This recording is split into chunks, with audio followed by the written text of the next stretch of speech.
people that you know that they were doing the good job, they're thrown out, whose interest will be maybe, that's a story to find one day why. But you ask me if it was accident, I would say no. Okay, and you don't have an opinion on why this would be. And I understand it would be your opinion, but you haven't done any digging, and you are a senior member in, both a political party, and you've been serving in government for a very, very long time. So when you see this, I'm sure you would have had some discussions or applied your mind. And I understand that this would just be your take on it, not necessarily that was the case. Well, the opinion is that if I come, I want to steal, and I know that you have a bulldog, having a chance, I'll take the teeth out of the bulldog so that I do things proper. So maybe somebody was taking teeth out of the bulldog so that can do things the way he wants. And who do you think that was? Those that were leading. Who was leading at that time? Well, Zuma was the president at the So time. it was under the Zuma administration.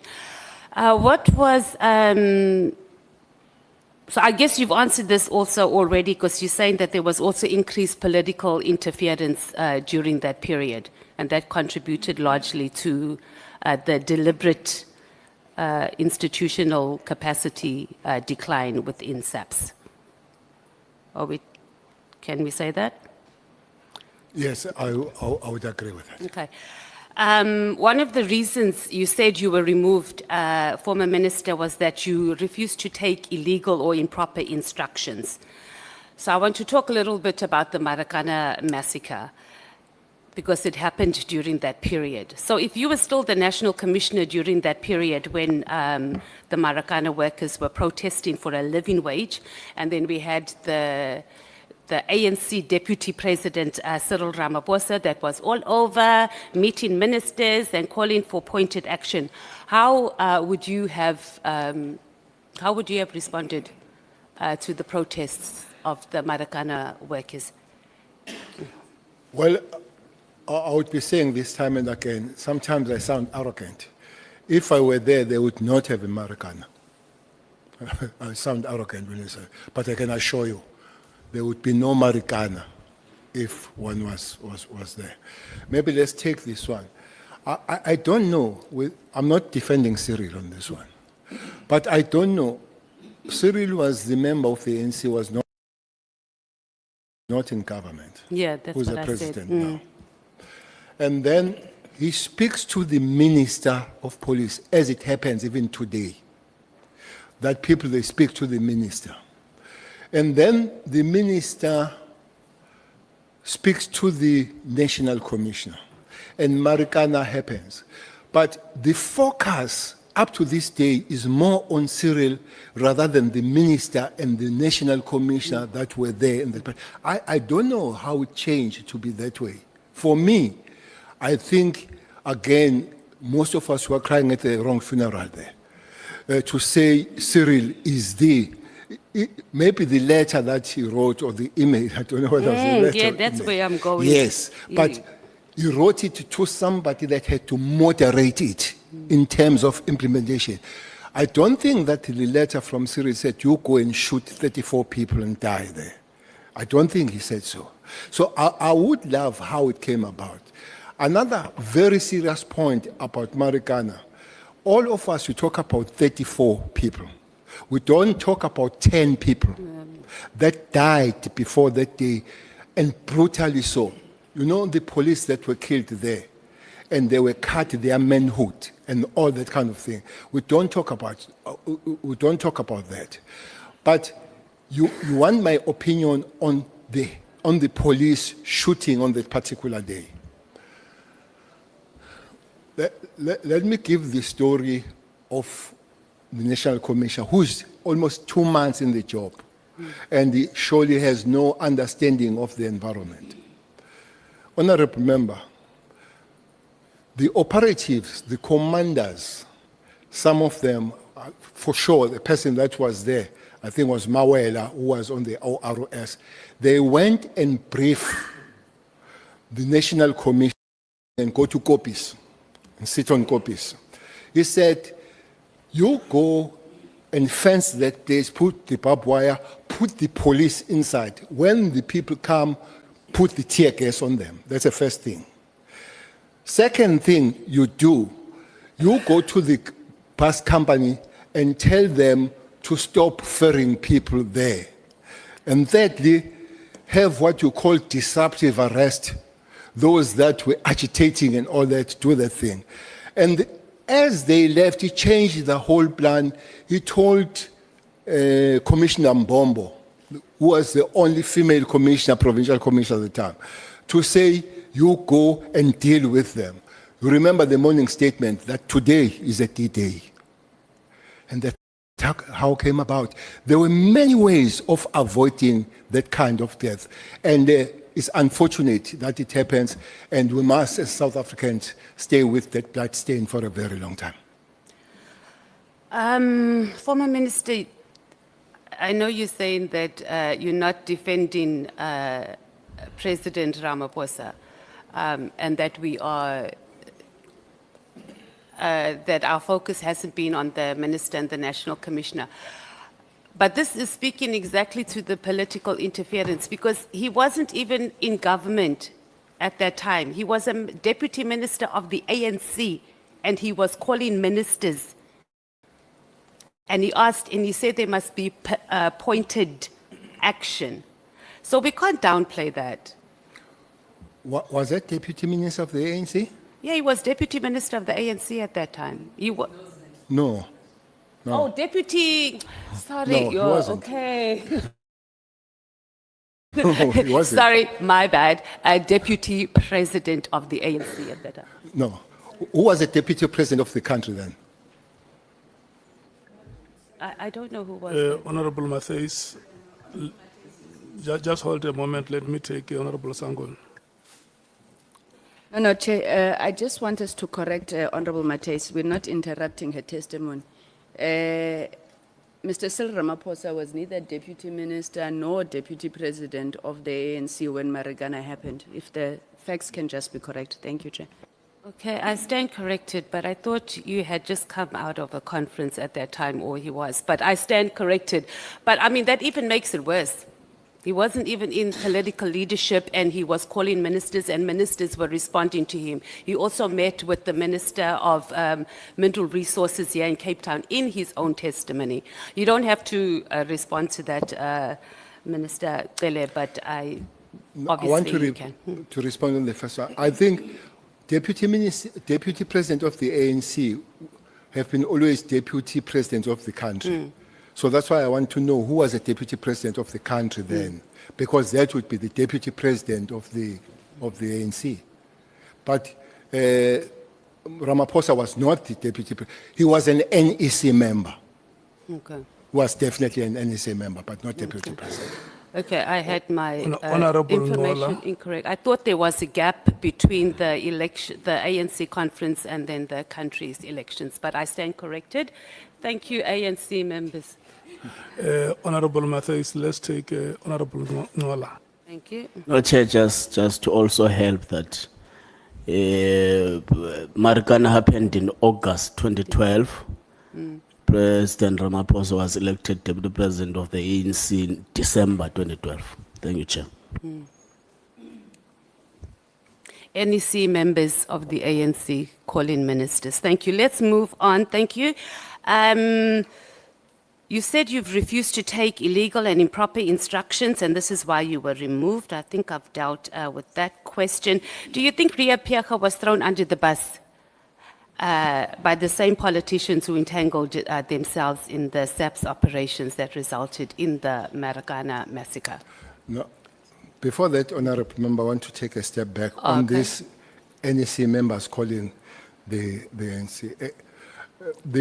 The CIC sitting next to you there, on the issues of safety, we have met as I'm an ANC, as I'm a Minister of Police. But CIC, we have met.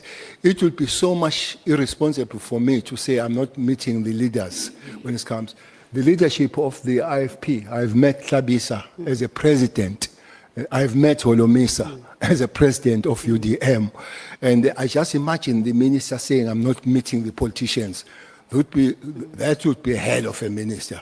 So because all of us, we have one minister. Otherwise, we say, you have your EFF minister, you have your UDM minister, you have... So that can't be out of order when political leaders have an access to ministers. It doesn't matter. If you become a minister tomorrow, I'll look at you, social welfare, and ask my 350 from you. So definitely, it can't be out of order that political leaders have an access to ministers. Okay, but we're not saying that it's out of order for the access, but the level of access and even the emails that are even calling for pointed action, it was quite specific. But I think we can move on from there. I agree on that. We can move on. Minister, that was excessive involvement, was almost like a directive. Let's talk about whether you think Riepega was thrown under the bus by these same politicians who entangled themselves in the operations, the Marikana SAPS operations. About the operation or about the whole appointment?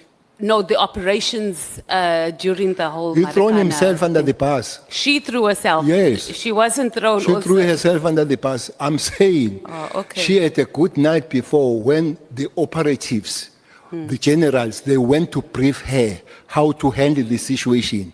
And in the morning, there was an announcement to say today is a D-Day, opposing all the briefings that had happened the previous night. So she was given the way out, and she opted to not to ride the bus, but to go under it. So do you think she did that because she was directed by the politicians? I wouldn't know then. Why so? Okay. Yesterday, you said that if you were the national commissioner and you received that New Year's Eve directive about disbanding in the trust team, you would have told him to stay in his lane. Do you think that General Masimula is part of the problem for allowing political interference? I don't think it's a part of the problem, General Masimula. Well, to start with, on the eve he wasn't there, and then but at the end of the time, I think for me it became very soft, even to engage on phasing out. For me, he should have said, no, it can't happen. Maybe take the opportunity of explaining to the minister, eyeball to eyeball, how it came about and advise. But looks like there was not even an opportunity of the National Commissioner, nor Mkhwanazi, nor Khumalo, to brief the minister on these matters. I think the door was shut for them. Even if they wish to do it, it doesn't look like they were given the opportunity to do it.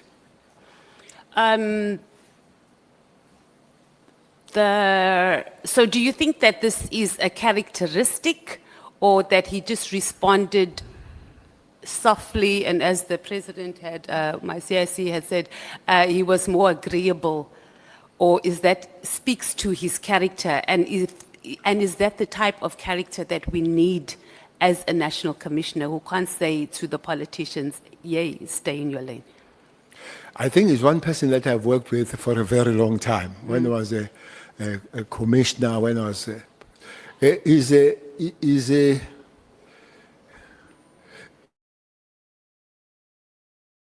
Masimula is very respectful. He's something that has a lot of respect as a person, as a human being. No doubt about that.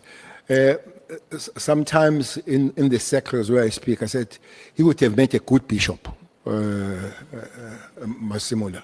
He's got a very, maybe a very good heart to look after the lions.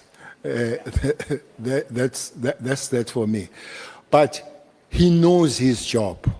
He knows his job. Maybe he doesn't have enough pushback when he's supposed to do it.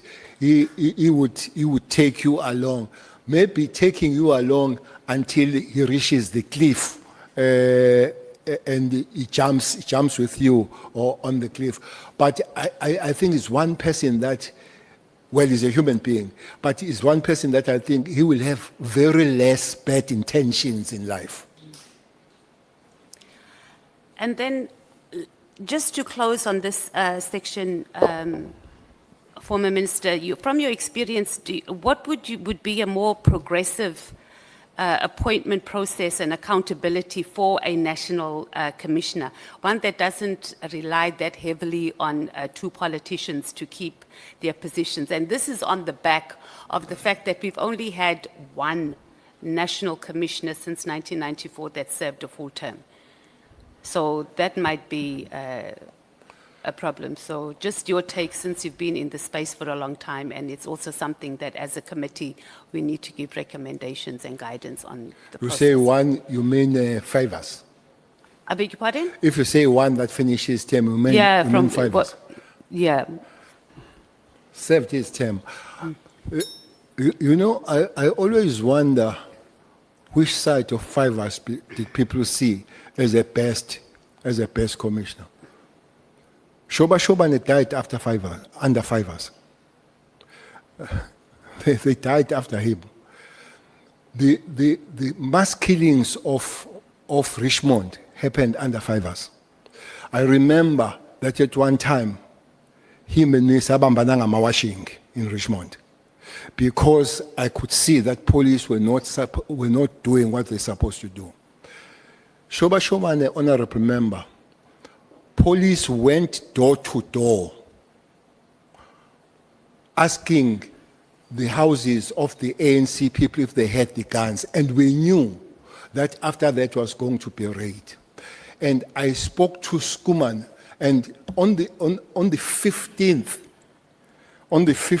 of December 95, I said to the secretary of the ANC, which happens to be Mkhwanazi in the province, let's go and talk with the police in Potchefstroom to say it's going to be a disaster in Shobane. And then there was a guy called Fori, who was a commander of the stability unit, who was advising the IFP what to say in the meeting when we meet. And all those things were relayed to fivers who did not do anything about it. Those are the facts. This is what my understanding when people say is the best one. This one is things said I don't have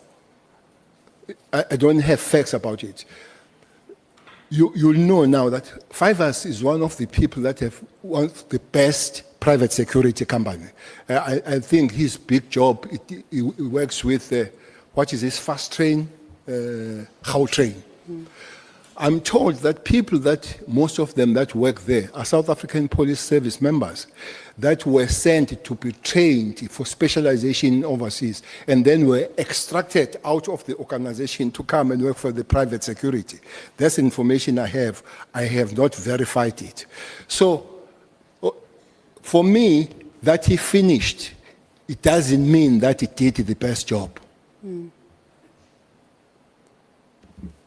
But you haven't answered the question about what do you think, or what process should we have that our national commissioner, that is one of the most powerful positions in the country actually, is not reliant, them be staying in that position is not reliant on two politicians essentially. Okay. The first thing is to deal with the constitution. Yeah, On that that's matter. what we're asking. You start from there. Otherwise, no matter what you wish, you are not going to do anything. The second one, I think I did explain yesterday how Masimula was appointed. Yeah, there was That a panel, yeah. Not very rigid, but it was a panel of people that know the environment. Obviously, honorable member, with the constitution fixed, all DGs are appointed that way of panels and taken to the cabinet and all that. I think that because the National Commission is a DG, I think it will follow the patterns of the appointment of all DGs. Okay. You said that when you were appointed as the National Commissioner, you had a pretty decent relationship with most of the generals when you arrived at headquarters, lieutenant generals, major generals, but not all of them. And you didn't tell us which ones you did not have a good relationship with. So can you, or the relationship was not as welcoming, I suppose, as it was with the others. So who were those, and how did you manage those working relationships? Most of them had good relationship, but the one, I think we didn't have a good relationship with Cele, General Cele, who was the head of the supply chain, and also before he joined the South African Police Service was the commissioner of the Sky Butcher Police under Noche, who was the Minister of Justice, Police and Correctional or Prisons. So I felt he was really locked and arrested to the past of him being the leader of one of the most brutal Bantustan, Sky, and he was part of the shooting that took place somewhere in Pisho where many people died. He was running those operations. He was part of it.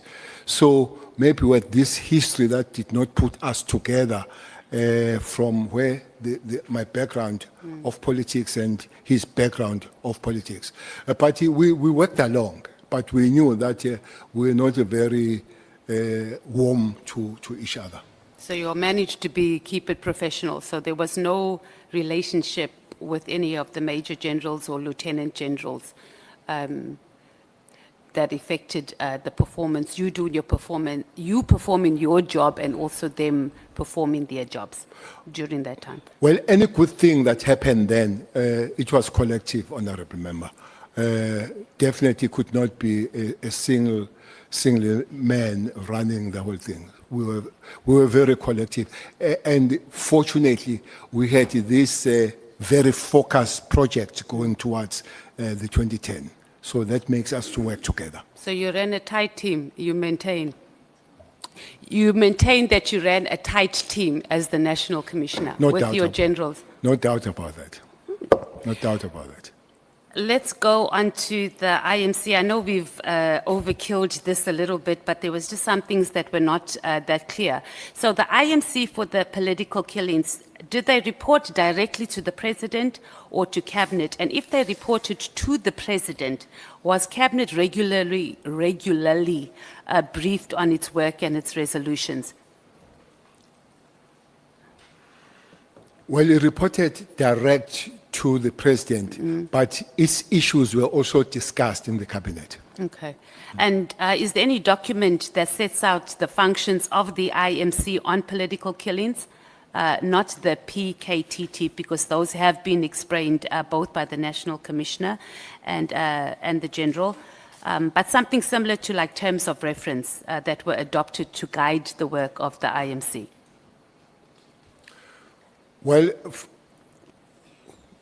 the documents of the IMC would be the minutes of the meetings, but also because it was multifaceted in terms of departments, the information note that was produced by the National Commission of the South African Police, yes, it does have that information you're talking about, how they were going to be informed and what are they going to do coming from where. But I would not argue the same what other DGs do in their department to create the roadmap, as I know for sure that South African Police Service under the leadership of Cele did. If you ask that, the portion of the police, indeed that happened. Okay, so there were no terms of reference. We just have an information note on the IMC, or the establishment of the IMC. Well, and then minutes of documents, etc. there were no terms of reference except the That were- instruction what they were supposed to go and do in KZN. You explained that task teams, by their very nature, are task and time specific, and it can't be a permanent, and there's no, and that no organization can ever eliminate the reliance on task teams. Right? That was your oral evidence yesterday. But in your term of office as a minister, you were chairing this IMC. Were you ever briefed about the 2019 work study that was done about task teams? Do you know about the 2019 work study that was done on task teams? Because the minister relied heavily on this, and he used this as one of the reasons for disbanding the PKTT. I don't know what this work study. What I know is organogram. It was submitted to us. So during your period, you've never seen the 2019 work study report? It was organogram, rather than the work study. Okay. Well, I guess if we have that in the, okay, we can follow up on that. So you don't know about the work, you understand the onogram, not this work study report.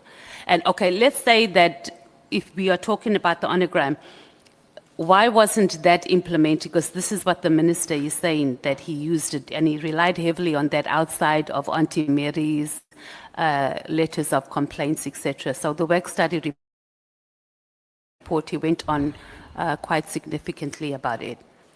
So what was your understanding about? But you're saying it's not a work study report, you're saying it's an onogram. So that might have fallen part, Minister, of the work study report.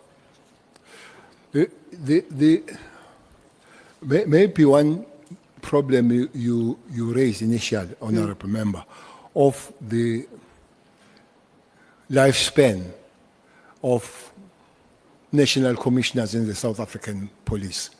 They are responsible for development of the organogram. And then they concur or they show it to the minister and all that. For the very fact that they stay this short, as they develop it, you find that he or she goes without finishing it. But there'll be always one where they continue to implement as they are there.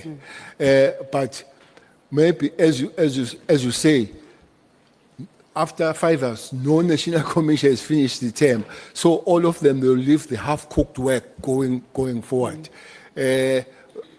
Even myself, I remember that one was showed by Cele, but Masimula came and you reorganize it. Remember what the Constitution says. Theirs is to organize, to command, and all that kind of thing. So they have the right to put it as the way they do.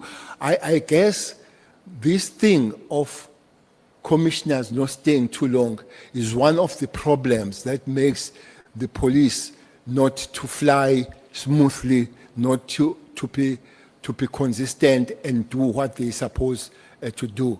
So they come and go too soon before they finish their work. I think that is one of the problems that it was not signed, and signed 2025, yes, but it doesn't mean that there was no working document before that. The previous one that would be signed, they'd be working on it. So the work study having been done or commissioned in 2019, having it implemented in the end of December 2024, do you think that was sound? Do you think it was sound? Yeah, like a sound decision to use that as a reason. Well, December 2024, how long was the minister in the office then? 6 months? Almost 6 months. I sometimes take some time to understand and learn these things. Honorable Member, South African Police Service is a very complicated environment. It would help for any one of us to give a little bit of time to understand members there. But I heard the minister that he has consulted with many people and all that kind of stuff. I don't know how deep has it done that kind of consultation. But for me, that would be a little bit short to come there, you find this 2019 thing, and you don't give yourself enough time. 6 months for me would have been too short. The Minister Mkhwanazi also testified that parts of the handover when you left office as the Minister of Police, that the handover did not include a briefing on the PKTT. Is that true? Did you have a handover? Or did We you did just have go, I prepared quite a thick document for handover. We sat down 2 hours, we discussed. 2 hours Yeah, only? yeah. Actually, I was given an hour in the office. And then I was given an hour. And there was no engagement after that 1 hour, 2 hours in this 2 case? hours. The engagement that could have happened is when I've left the door and said, Minister, my phone away because there are many other things that we might have to share. Unfortunately, that phone never came. And I guess even the question of this PKTT would have better discussed if that phone did come. But I can't remember, Honourable Member, the issues that we discussed that were in the document. In those 2 Honorable hours? Matthias, let's take Honorable Novalo. I thought you were stopping me. Thank you, Chair. Yeah, thank you, Chair. No, Chair, on the question that Honorable Matthias has asked a short while ago about the letter, the study that was signed after the letter was issued. I'm just interested on the clarity of the Minister on the procedural aspect. That, Minister, is it correct, General, is it correct to sign or to issue a directive on the basis of a letter which we have not signed as yet? Because the justification by the Minister is that the reason why we disbanded this on the 31st of December is because we signed a study, or the Commissioner signed a study with a new organogram in May 2025. So the new organogram was signed after the letter was issued. Now, was it procedurally correct?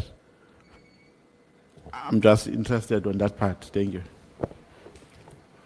The study was signed in May, and the 31st letter Yes, was was disbanded. going to be accommodated on the study that does not exist. Yes. Okay. It doesn't give logic because the study was not existing. So why do you sign the letter to fit on the structure that is not existing? So I don't think it was correct. Thank you so much. You may proceed, Honorable Matthias. Just on clarity, when you met Mkhwanazi in December at the very posh Beverly Hills hotel in Umhlanga, did he tell you also, I just didn't get proper clarity on that, did he tell you that the PKTT was going to be disbanded? No. Okay. So the first time you heard about it was with the rest of us, the New Year's Eve, when it was circulated in the media on the 2nd of January. Yes. Okay.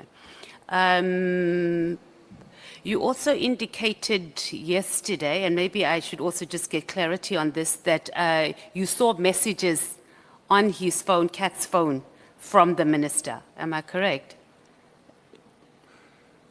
Yes, those messages that were either from Kat coming, they were sent to my phone. So I read them in my phone coming from Kat to say this is what he has received from the minister. Okay, I thought yesterday you were saying that you saw evidence on Kat's phone that the minister and him were engaging. That's not so. No, it was on Kat's phone, but it was sent to my phone. And then how did you verify that those messages were indeed from Minister Mkhwanazi? Well, I was told that from Minister Mkhwanazi by a CAT, but verification, it was not okay. done. Did you engage your comrade? Because you refer to him as your comrade. I mean, you're both long-serving members, senior members for that in the ANC. Because you meet this person, minister, for the first time, and he's telling you these things about the minister and financing his campaign. Did you engage your comrade about that? Because who else could he be telling? And Minister Mkhwanazi, whether you like it or not, is your comrade. You don't know, Kat. Well, I don't regard him as a comrade. He's a comrade. You don't what? Sorry, I didn't get that. You said I regard him as a comrade. You said no, I that- don't regard him as a comrade. He is a comrade. Okay. I did say, honorable member, that I did try to engage him to talk about things, including mayor and all that, somewhere in January, where I was not offered the opportunity to discuss the matters. And then what was your intention? Because you said you wanted information from Kat many times and very animated at that minister. So what was your intention on using this information about Kat regarding Minister Mkhwanazi that superseded the fact that this Kat has told you that he signed, that he committed a criminal offense? He signed a sworn affidavit saying that police stole his Rolex watches and they didn't. Well, the information started from there, but it was interesting that I was part of the discussions as they were talking about the project. So I wanted to hear what more was said about me going forward, working on the project that he was asked to fund. And as I've said, honorable member, that I would not have said no to information, especially when it involves me. I said, one of the discussions says we'll work well so long we don't work with Cele and Zuma, but sometimes the document that was very old, it was sent as it was going to be used as a basis of arresting me and all that. So with such information, I would not have stayed far to understand what's going on, what is discussed about me. So your intention on accessing this information was pretty much to protect yourself and also, to an extent, General Khumalo. And understand what is happening and what is said about me, yes. And what would you have done? Or what were you planning to do?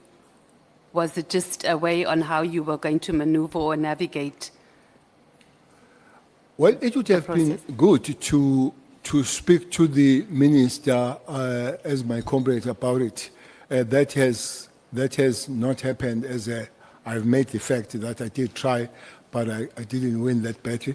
But also, it would be good to know what is planned about me, so that whatever way to defend myself is looked at, and any action to defend myself is taken.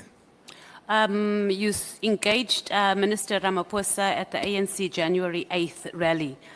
Did you know whether Minister Mkhwanazi had discussed the disbandment with him when you when you spoke to the president? I don't know if they discussed, with the exception of what I had from Minister Mkhwanazi. I think he did say, after writing the letter, he briefed the president. I think that's a statement, that he briefed the president after I've written. For me, that's a correct one, that he briefed the president after has written the letter. To me, that can't be a consultation, which really would have been very wrong for him to do, to go and brief the president instead of consulting the president. But if they did speak before it happened, I don't know. Okay. The only information I have is this one. Oh, okay. And then what, you did not tell us what was the president's reaction. I think that's very important. Did he just smile and nod? When I spoke to the president to facilitate the meeting of either three of us or with him, he said he will look at it. That's it. He wasn't surprised. You just said he was going to look at it, and then did he come back to you? Was that facilitated? Well, Honorable Member, you are a top official of the EFF. So we are speaking at this stage when the rally is about to start. Really, even yourself as a TSG, the TSG, if I come that time, you might even say come back the other time. So we're at this stage, everybody's singing and all. I see a small opportunity, I rush, I said, please can we happen this? And I go, I said, okay, I'll look at it. And that was that. And it didn't happen. It could be even, by the way, not again speaking on his behalf, it could even flash out of his head, looking at the situation and the place where he was set. And then you didn't follow up with him since he had indicated to No. you, yeah, you'll look into it, you just left it? No. All right. Let's talk about, you spoke extensively about SAP's capacity and private security and both the taxi industry luring our highly trained SAPs and Defense Force, Special Task Force members to go and work with them. And primarily this is because of the poor working conditions and the low pay. Did you have these discussions or did you raise any of this when you were a minister in cabinet meetings? Because, I mean, this is the dire situation that we are in. So what did you do about it when you were a minister? Did you engage cabinet about it? Honorable Member, that situation you see is not only dire for those special forces, it's dire for the whole organization. Yeah, that's it. If you had been fly and beyond the wall, you would have heard how much irritating I was in cabinet about the police matters, starting when Honorable Tito Mboweni was there, may his soul rest in peace, when he was a Minister of Finance. I even ventured on something funny when I said to him, can you allow the police not to pay from certain level, not to pay the tax, because their salary is terrible. Their salary is terrible, and their work is hard, the police. And then he said, what do we do with nurses? What do we do with teachers? I said, I'm not the minister of nurses. I'm not the minister of teachers. I'm a minister of police. If those ministers, they see it fit, they will come to the minister. And they just says, that won't happen. And it didn't happen. I said, okay, can we work on the numbers of the police? Honorable Member, again, in 2010, there were 50 million South Africans and 195,000 police in the Republic of South Africa. The target was to make 200 the next 2 years. And then when we came back, there were 187 with 62 million. Besides the specialized forces, the numbers themselves have dwindled. So we have to push very hard to work on those numbers. So those discussions were almost on the overall of the organization rather than specific. But when it comes to national commissioner, it would be specific, dealing with the units, including the specialized units. So essentially, this is another fundamental failure of government of retaining our highly trained police and leaving them to the taxi industry and to private security. In other words, since you have engaged them as an irritant actually in cabinet and nothing has been changed. Maybe we'll use different English. For me, it's a serious shortcoming that this actually needs to be fixed. We can't have such a situation of these members living. By the way, I spoke about the special task force and the special task force of the army. I did not talk about the NIU, which is part of that. But few weeks ago, I met in one meeting, I met the members of the CATS, And I asked, where is so-and-so's their commander? I'm told he has just gone to join the... So CATS, honorable member, their training is equal to the Special Task Force.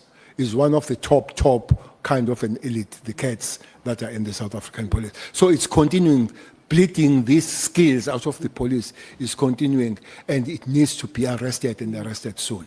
I don't think South Africans are going to agree with you on this one, Minister. This is not a shortcoming, it's a fundamental failure of government, and the reason why we feel very unsafe in the streets of South And Africa. I'll not But oppose South Africans. Yeah, don't. I'll not. Let's talk about just some border control issues. We were talking about, and you spoke also very passionately about the influx of drugs in South Africa, and this is largely due to our porous borders. We don't have enough scanners. Are you aware of that? Well, I don't see Mom James. Oh, okay. She's here.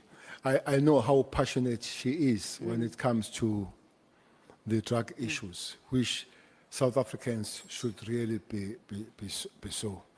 We are under siege, honorable member. South Africa is under siege when it comes to these drugs. We have been found as a lucrative market and transit. Let me give you a little bit of a story. In '94, I went for training in London. I was trained in one of the most elite institutions called Scotland Yard. I did my training there. That time I was with Brian. He was in the School of Economics. I was in the Civil College of Safety in London. We were told there, '94, that South Africa is going to be playground of gangsters and drugs. They said there were 3 reasons for that when we were told in Scotland Yard. There were 3 reasons for that. One is our aviation system that will expand to the whole world, so it would be easy. Secondly, is the strength of our currents.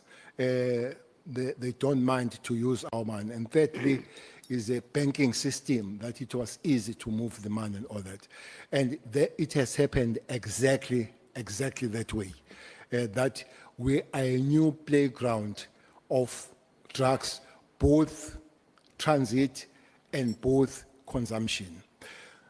But consumption, unfortunately, they find the market on the poor little child, especially black child, that makes those that live in huge suburbs very much rich.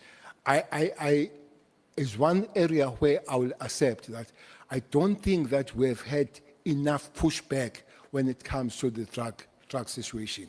So I think more work must be done on that matter. But also, honorable member, I would make a call that there is this document. I don't know if honorable members have this document. It's called Integrated Crime and Violence Prevention Strategy. Honorable member James knows it. This document, the subheading says, a whole of government and whole of society approach to fight crime. I think it was signed by the cabinet in 2022, developed by the Department of Police. So it would be good to work on it because the drug issue starts with home. It starts with the society. It's the very society that kills our kids, selling them the drugs and all that. It would be good that all of us will work on that matter.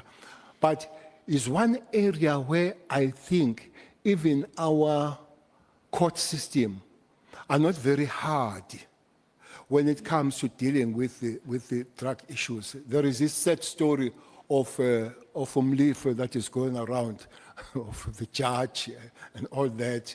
I think, giving you my opinion, the way we are under siege, as the government, as the security apparatus, as the society, were not doing well to protect ourselves, especially our kids, from this scourge. The question was specifically asking about scanners at our borders. Do we have enough Scanners. that can scan drugs and human trafficking, etc.? Because No, you also served, there's a... No, we don't. Yeah. No, we don't have. So when you served as the National Commissioner and also as a minister on the, I think it's the Border Management Inter-Ministerial It's IMC. PMA. Yeah. And that's headed by the Minister of Home Affairs from what I understand. So were there discussions and was there a push that we get more scanners? Because surely this can't be a budget thing because it starts there at the borders. So what were the discussions? Why is Treasury not releasing money to get more scanners, from It wa- your understanding? It was raised, not once, for many times, to find those scanners. But as you say, that treasurer will look at that, and the security cluster coming to it. It will help if we can get more scanners. But I can assure you, that would not stop the drugs coming. We'll have to have the extra method, but it will reduce it as it Drastically, yeah. comes. Drastically, I'm not sure, because one Why? big problem about this thing is the human nature, Honorable Member. It's a human nature. As you are sitting here, everybody asks the question about the Auditor General. Everybody asks the Auditor General, PCKI, and all that. You come here, you see the scope and all that. Drug lords and criminals have no Auditor General. They don't have Auditor General. They don't have a budget. They don't have a scope. So the budget of criminality always beats the budget of government. That's why it's important that security cluster is taken as one of the departments to make the country stable. And it is not so at the present moment. Noted, Minister. So Treasury, I think, also just gets the, and I think even members of Parliament and government, we get this thing mixed up because it's Parliament that approves budget. And it's not necessarily Treasury. So I think that's something we as the ad hoc committee must note in our findings, that it can't always be Treasury that dictates what must happen. We are the lawmakers, and when things needs to happen, we need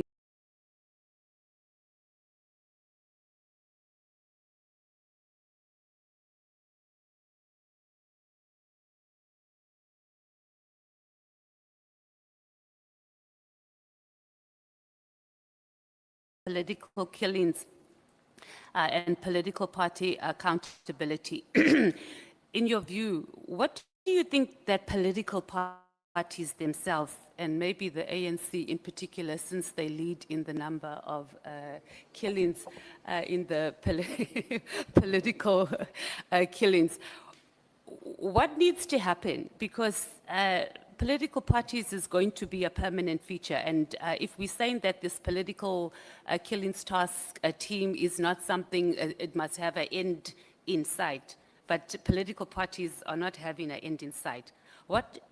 Speak to us about what political parties can do in that regard, and then, okay, let's respond to that, and then I'll move to the next question. Well, your opening statement was very correct, that political parties, the latter one of the ANC, I'm not sure about it. This element is more on a local government level. We don't find more of the MPLs being killed, or ourselves MPs, and is more on the, so which means I had somebody, I can't remember who was to say is linked to tenders. I think it was Honorable Nomvalo yesterday. I don't think so. It could be, but it's more linked. One thing this document also speak about it, Honorable Member, that we'll have to fix in South Africa, is a question of unemployment. I'm telling you, this unemployment is one of the main things that is going to take us back to the doldrums as the country if it is not fixed. This level of thing is a part of employment. I said yesterday, and most of the councillors that are in danger are those ward councillors that are aware that particular party definitely come in. So it's a part themselves must look at the way they elect their representatives or their councillors coming on the matter. I don't know if there can be a satisfying way to say if honorable member is a ward candidate, ward of being a councillor, everybody is satisfied. It can't be a me situation. So parties need to work on that. But I think it needs to work broadly, even systematically, to say, I don't know if it can be done that if the councillor dies, there should be no kind of by-election, because it guarantees a killer that I'm going to come in. So I think we need to find some way that you killing me doesn't guarantee you that you are coming in.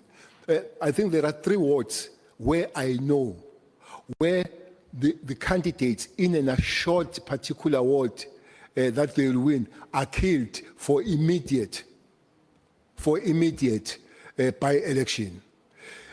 So they know they're going to come in. I think political parties can work on politics of what do we do to replace the murdered councillors. But broadly, political parties through the government and the National Assembly and their assemblies work on finding the job for people rather than having the government positions the only guaranteed jobs.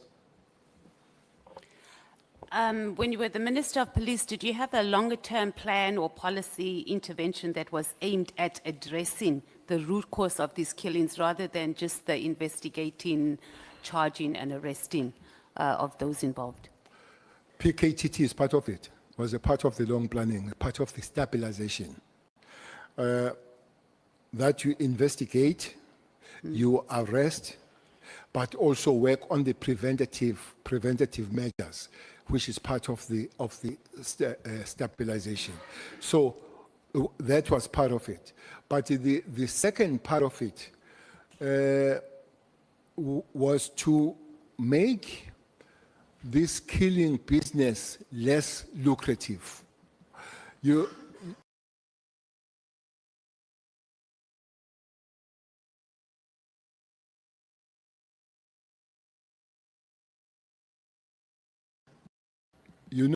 know, I'm not going to say which party, but there are several of them.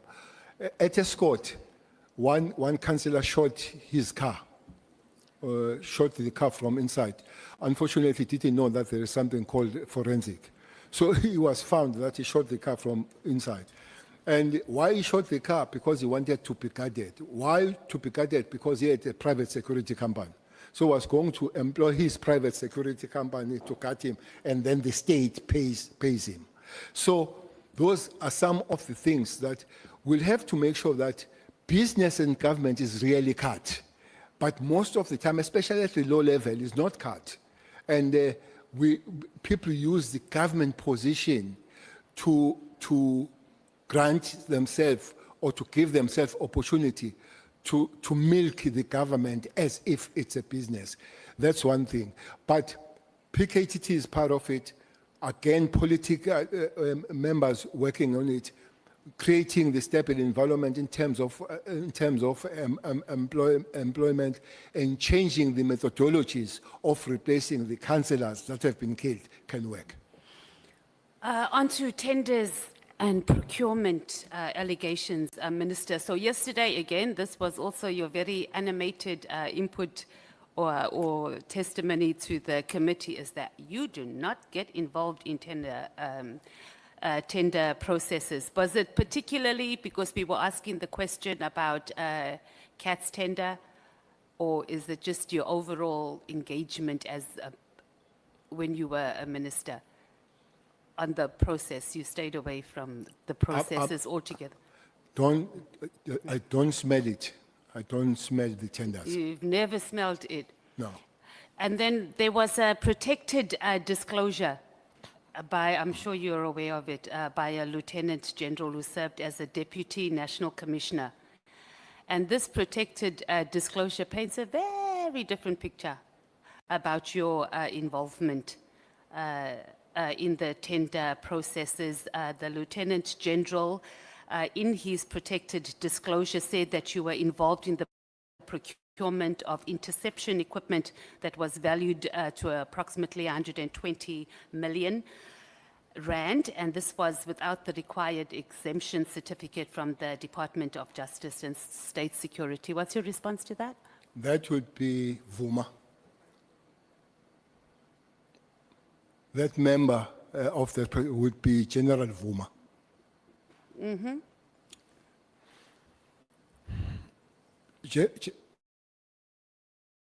General was part of, with General Cele. I'm sure you know that they were found guilty by the court of law, having purchased the grabber that was 7 million with 47 million. Is part of that, and was found by the court of law, and they appealed, or they went to court to get appeal until they reached the final court of the Republic, and they were not allowed to continue with that. That's a person you talk about who have been criminally found guilty by the court of law. That's one. Two, that grab on that equipment speaks about the final document of it, which I think can be found if you want from the South African police, was signed, the last signature there was signed by then Commissioner Cele after the presentation was made by the head of intelligence, General Jacobs. So there is no signature or the input of the minister buying that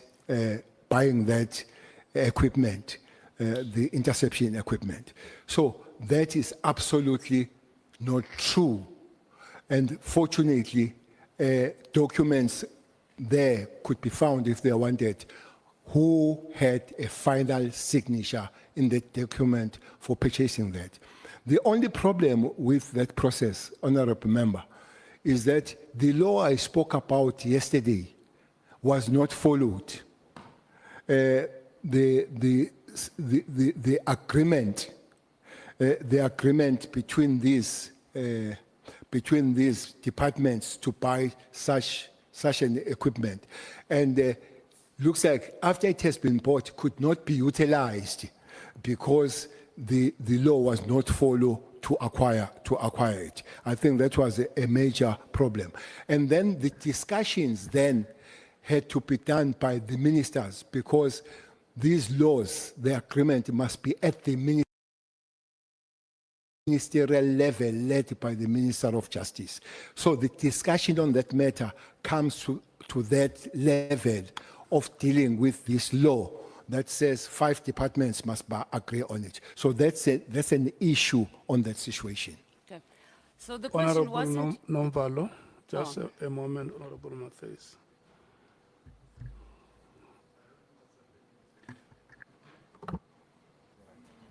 Yeah. No, thank you, Chair. I'm sorry for coming after the fact. My hand has been up, unfortunately. You were not seeing it. The General has said that part of a responsibility of the PKTT was to prevent these political killings. Now, in a historical context, General, in KZN in particular, the political killings were happening between the ANC comrades and IFP comrades. Now, is that still the case? Is it not now happening, or was it not happening during that period of the PKTT because of internal dynamics of one party, wherein you find councillors or possible potential councillors fighting for being councillors? Was it that not the situation? And if it was, what preventative measure you can put in place as a PKTT? Let's say you advise the PKTT to say, this is a problem. This is the root cause of this problem. Dynamics, party dynamics are contributing to this gouge, and to prevent it, these are the measures that you can put in place. I'm not sure if my question was clear. I will allow him to answer the first part, and the second part he can only answer if he has recommendations, so that we don't spend, we don't become prejudicial to the member. Her time is running out at 23 minutes past 10. 23 minutes past 10, your time is running out. So I'm answering that one. Answer the first part of the question. It was so initial, Honorable Member, but it has evolved now. There are many political parties now that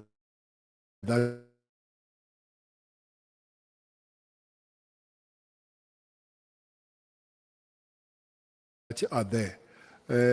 You remember people that have died as councillors, all of they are killed by this organization, killed by this organization, but also there'll be intra.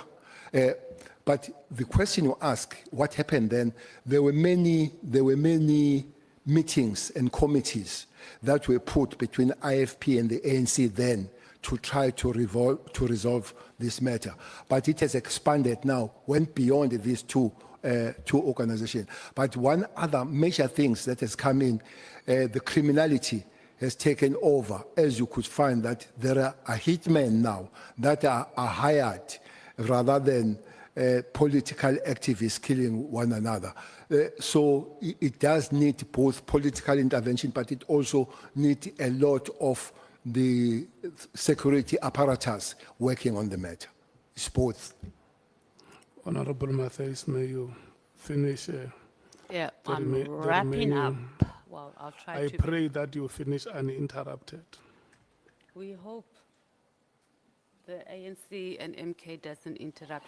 Okay, Minister, so you do understand that in this space that we're in, you don't need to have a signature on documents, and you not necessarily have to respond to this, to be involved or give direction or give guidance on the process of tenders. So I don't necessarily think, when I read through the protected disclosure, it didn't make reference to that you signed.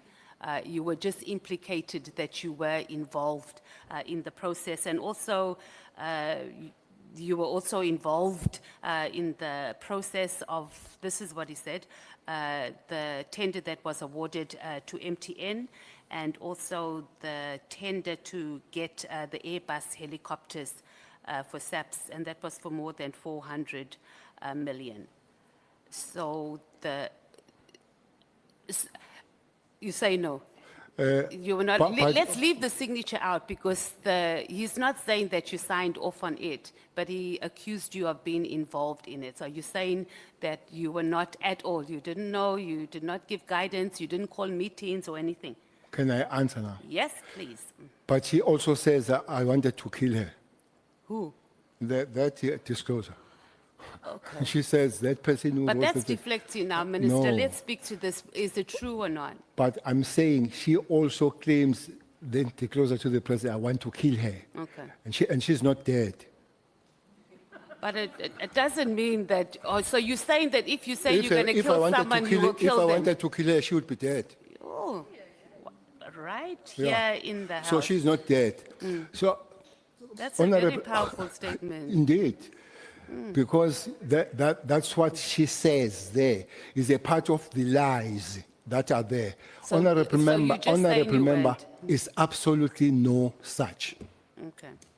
Let's talk about Mkhwanazi, because you said you like to get freebies from him because you're on pension. You're on pension now. You don't think that he has any expectations from you at all, that he's engaging? I didn't say I want to get freebies. I didn't say that. You I said you liked I said I was freebies. given freebies. Oh, you Yeah. said you liked it too because you're a pensioner. No, Or I you misunderstood. say I said I want to. I didn't say I want. I was given the Oh, freebies.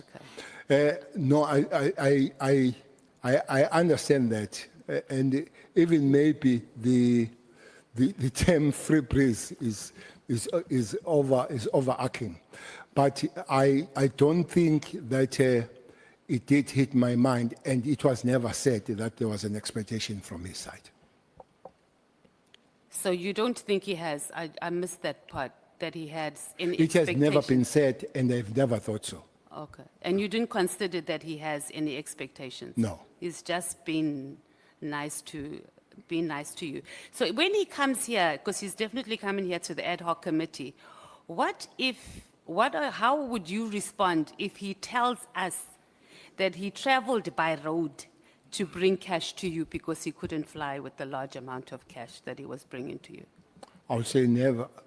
I never received any cash from him. Okay. About LL, Louis Lechenberg, you said he's the kingpin of Zamas. How long have you known this? I've known the name for some time, but I've met him twice. I met him in one of the top curry restaurant in Pretoria, where I was having a dinner with my beautiful wife. At least that's one common thing we have with Julius. Minister, you can see my chair is going to cut me on time, so you can keep your wife stories It and came dinner. to me there, and secondly, when I was receiving the complaints from the farmers in Pretoria, I was surprised really to see him handing over the what you call this thing you hand over if you complain. Petition. I was really surprised to see him handing over the petition on behalf of the farmers in Pretoria. That's the only times that face to face I've seen the man.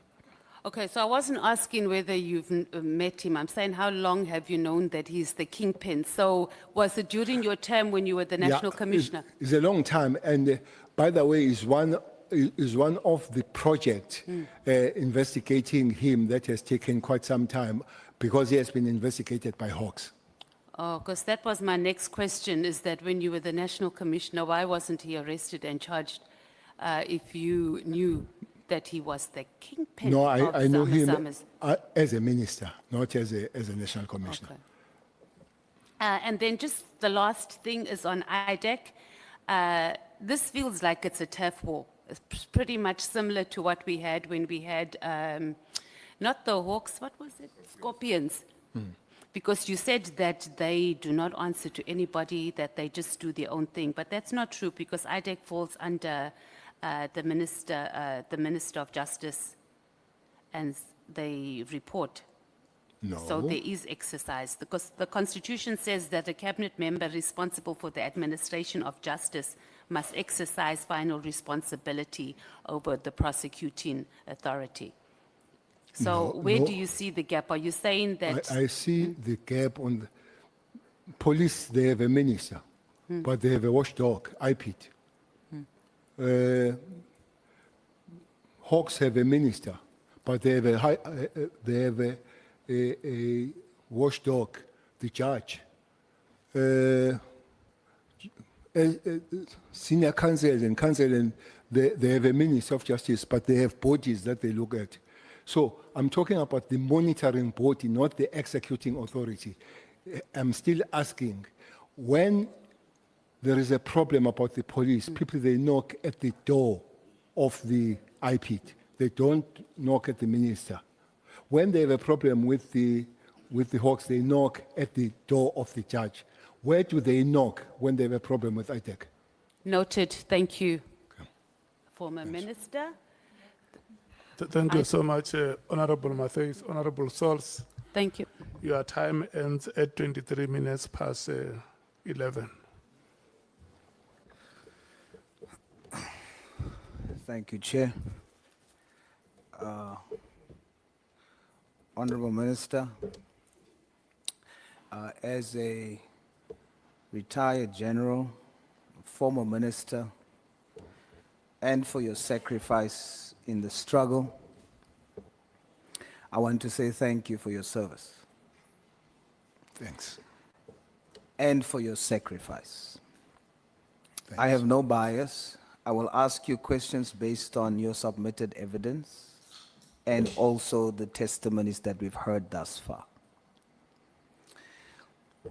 General, when I questioned Minister Mkhwanazi, I used Socratic irony to test the truth in his testimony, whether he actually applied his mind before he made the decision to disband the PKTT. After putting the facts of his evidence to him that shows all the reasons that could possibly support the conclusion in his letter that the PKTT no longer added value to the police service in South Africa as a whole. He defended the PKTT on every single fact I put to him. This now showed that based on his testimony, it is not the work study or the budgetary issues that actually caused him to conclude that the PKTT must be disbanded immediately. So the question is, what truly motivated him? What's left is the allegation of General Mkhwanazi, that the reason is because the minister is protecting drug cartels. Well, thus far, there has not been substantial evidence provided to prove that allegation, especially since the main witness, General Mkhwanazi, testified that he can't say that the decision is unlawful. He can't say that for a fact. He also testified that he can't say that Minister Mkhwanazi and General Sibiya is actually corrupt. Therefore, we must still probe more witnesses to try and get to whether or not his allegations are true. But General, on the day, I was convinced that there is a third possibility. For now, I can only call that possibility the minister's conviction. There's something deeper that he's not telling us. There's something that he knows. I don't know yet what exactly it is. The best I could do was to tell him to stand by his conviction, even if it goes against public opinion or risks his position. I told him to put South Africans first. But today, hopefully, your testimony will assist me to get one step closer to the truth. General, you were the Minister of Police when Nathaniel Julius, a Down syndrome little boy, was brutally shot and killed by police. After 4 years, there's still no justice for Lokis. General, is the reason for this because there's corruption in the police and the judiciary?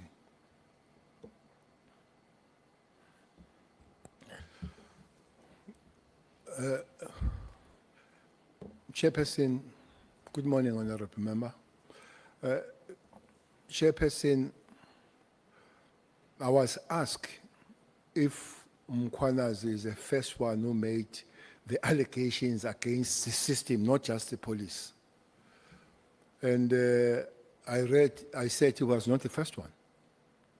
Actually, the first that I know was a judge, Judge Tulare, and I read the judgment of how high does it this one goes when he says even the decorum of the courts and the judicial officers cannot be saved on the 28 and mobster gangs, I'm sure, and others and all that.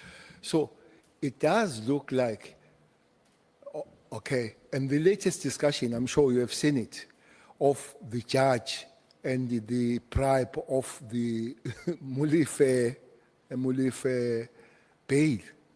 So these things are there, people talk about them. Maybe somebody needs just to come with it and say, here it is. So I would not sit here and deny that that corruption on the chain does not exist. But I would not come to you and say, here it is, as a system. But I would come and say, there are individuals. For instance, there are police officers that are in prison. There are prosecutors that are in prison.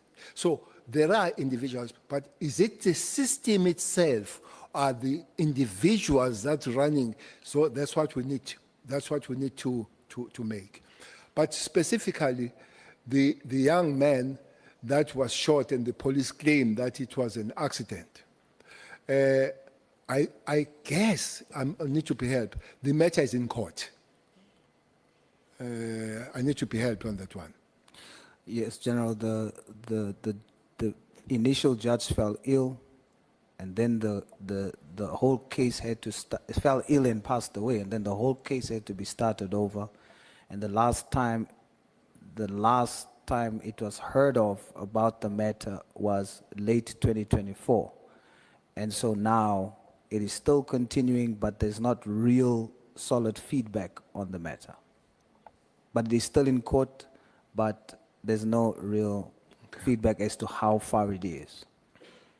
Okay. Well, I wouldn't know, except that the community of elders did raise the issue about the police in that particular area, the station commander, and that community has been at that station many a times knocking and saying, take this police away, take the commissioner away of the fundamental thing here, no matter what about you, once the community loses trust on you, you become almost useless. And whether you are corrupt or not, but when the community says you can't be part of us, and that's a problem. But the police themselves will argue to say, look, we have done our work, and it is on the second segment of the system, which are the courts now. That's why I did, and I want to do again, to say this kind of probe must help us to look at the chain, honorable member, rather than looking. And up to this point, I'm still worried that the concentration is on the first segment, which is the police, and other people are having it nice to do whatever they want to do when they're not looked at.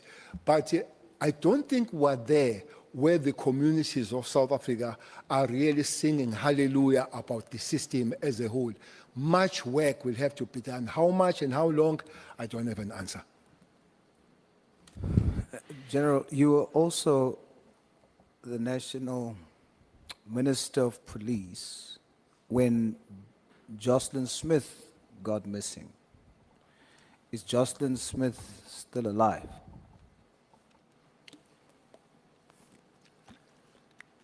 The last question is? Is Jocelyn Smith still alive?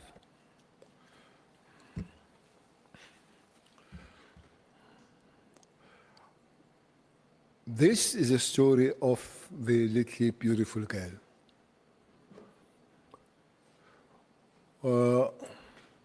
The story comes, and one goes to that place. Is it somewhere in West Coast? What is that place?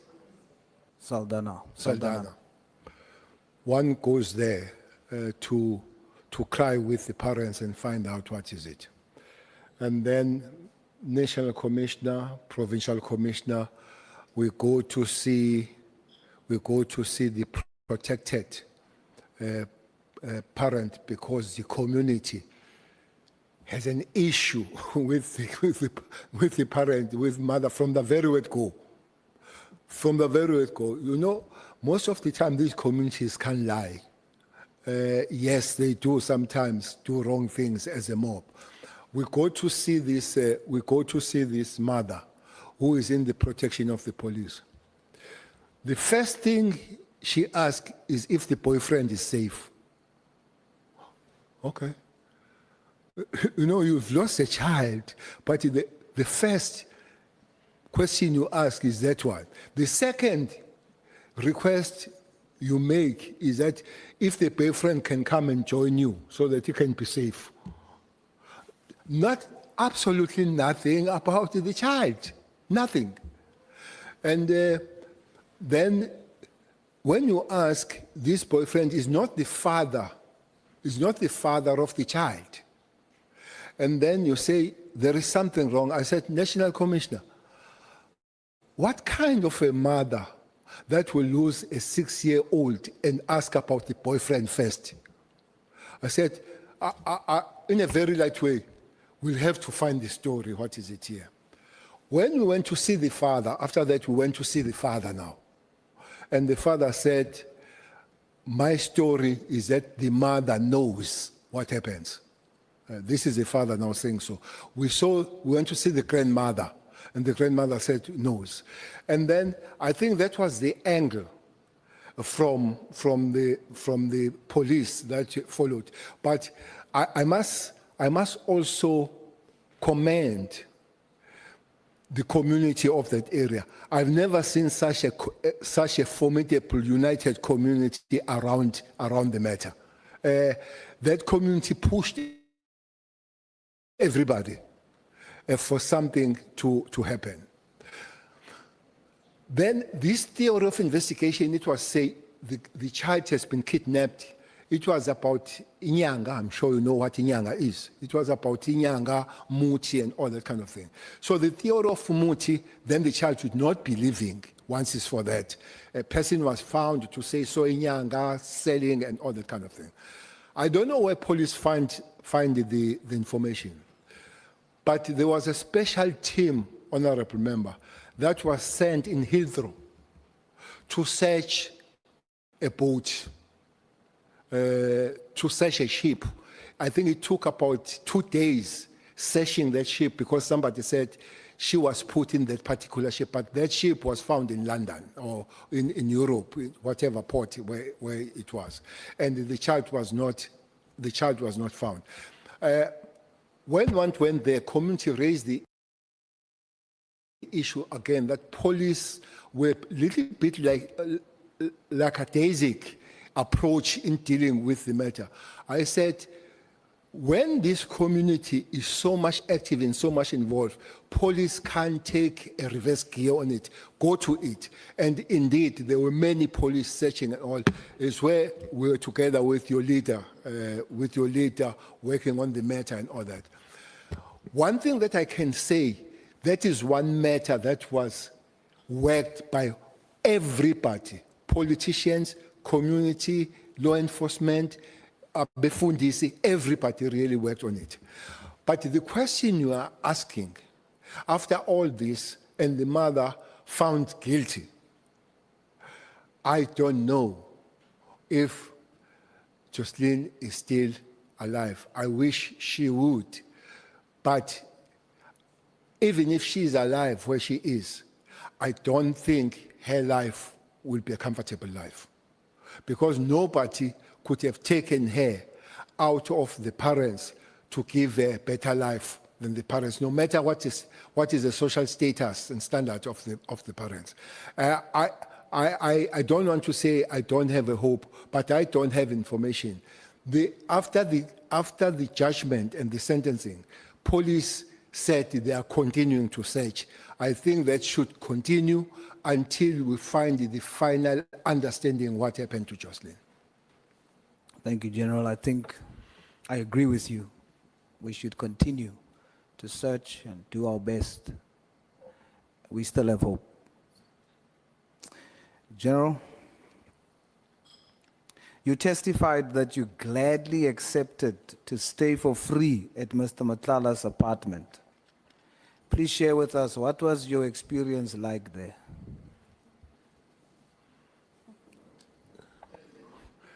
Experience of staying there. Well, it was like staying in other hotel room. No special experience. It was just a hotel room as you would stay, because it forms the part of hotel there. So if it's not there, it's hired out as a room of the hotel. So it's just like sleeping in the hotel, like where I slept last night in the hotel. So, General, that experience you had it for free. Hotel? That experience that's just like a normal hotel, you had it for free, no cent from you. Yes, I did not pay. Now, General, I put it to you that you did not have that experience for free. I put it to you that you did not have that experience for free. Someone paid for it. Well, not that one I know. I'll tell you who paid for it, General. Okay. Her name is Babita Diakoran. Okay. She paid for your free stay with her life. Okay. In your testimony, you say you know Mr. Matlala very well. When the evidence leader asked you, do you know Mr. Matlala? Your first response was, very well, twice. What do you mean by that?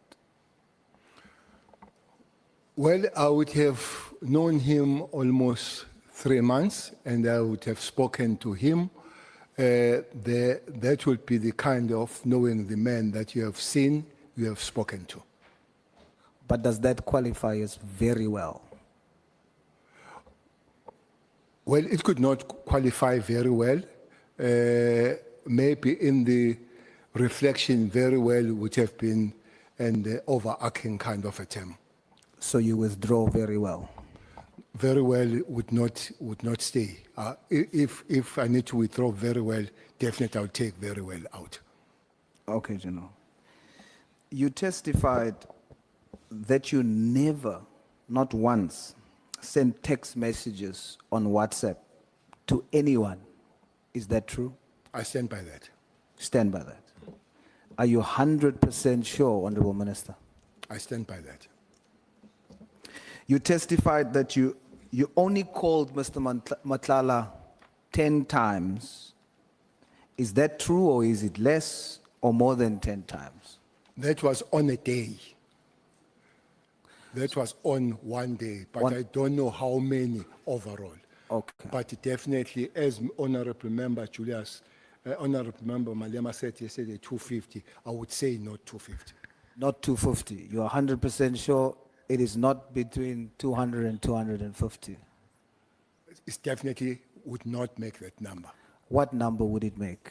I don't know the number. Honorable Sals. I know the day's number. May we please take Honorable Malema? Minister, did you call Kat Matlala when he was in prison? Absolutely no. Thanks. Thank you so much. You may proceed, Honorable Sals. Thank you, Chair. General, have you ever asked Mr. Matlala via text to buy you a vehicle, an SUV perhaps, or maybe an armored vehicle? Are you asking if I ever text him that? Yes, sir. Honorable Member,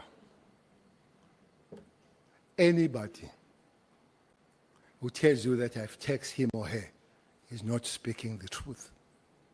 I stand by that. You're 100% sure, Minister. 120% sure.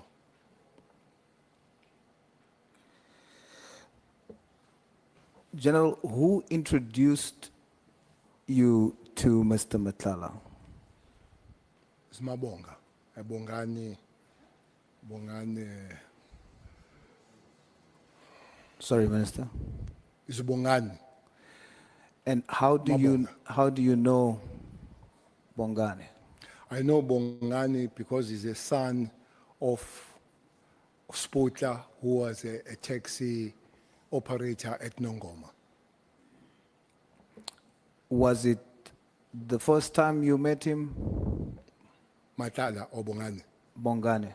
No, not Bongani, because it was not the first time I've met him. So let's use the words you withdraw just to try and gauge how you knew him. Do you know Mabonga very well?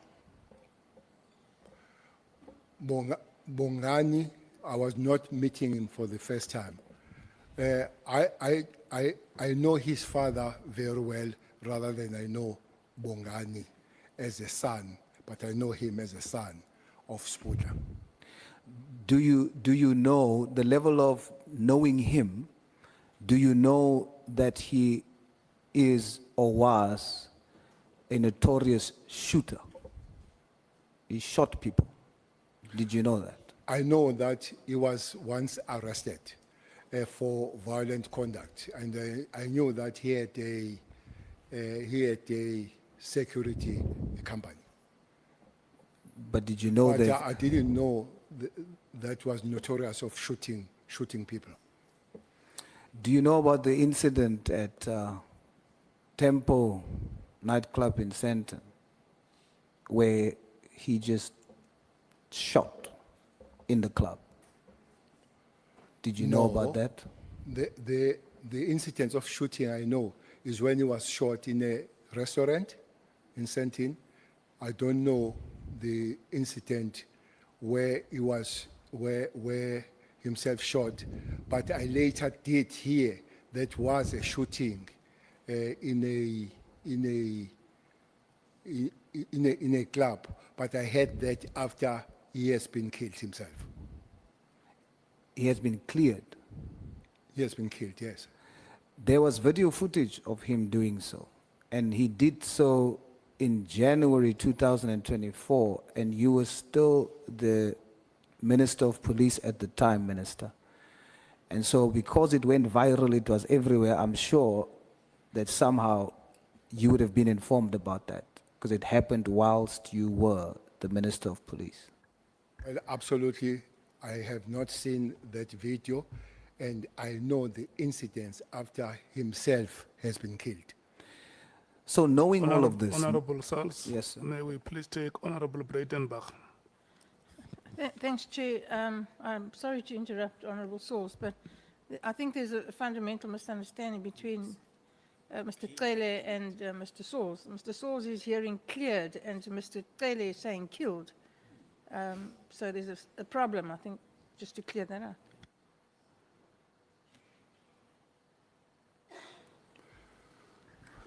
Did you understand the point, Honorable Sals? yes, I did, but I think the Minister should clarify if that's the case. Indeed, I did hear he was cleared, because I'm talking about the first instance and not the second instance where he was killed. So is Minister saying killed or cleared? I think But it's you who said he was cleared. Is it you? No, sir. I say Okay, I know okay, the. okay, let's start here. The person in question, is the person still alive? As we speak, the person is sadly no longer alive.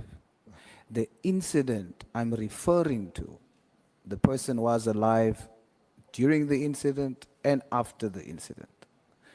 And that incident happened during the time that Minister was, the Minister said on that incident he was cleared, or whether he said killed. Okay, who cleared the person, Minister? The Sorry, person you talk about.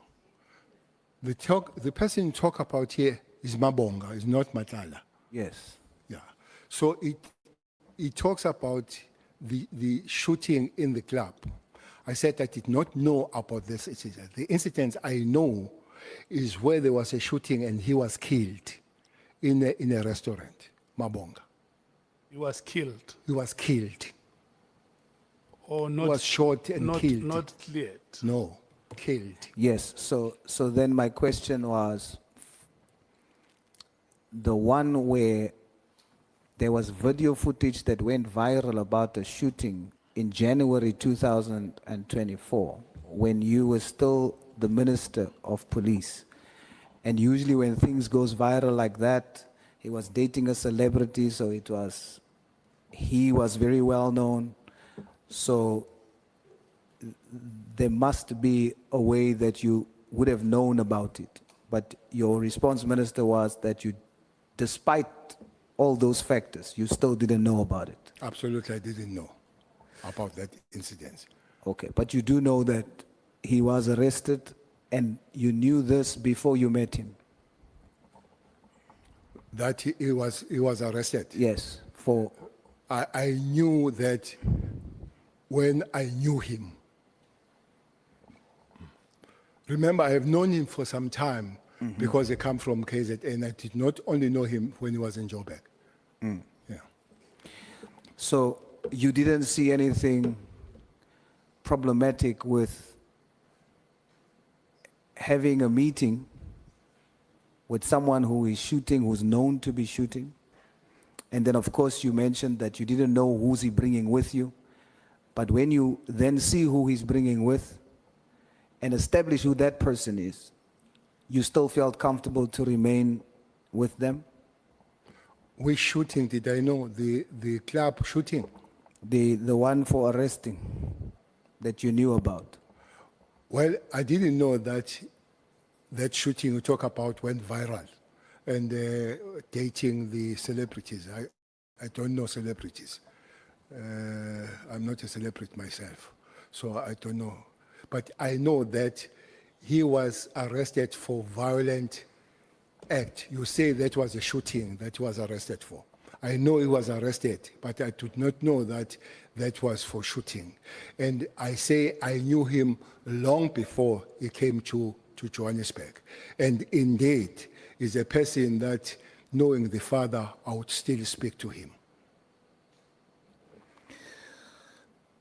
I will accept that, Minister.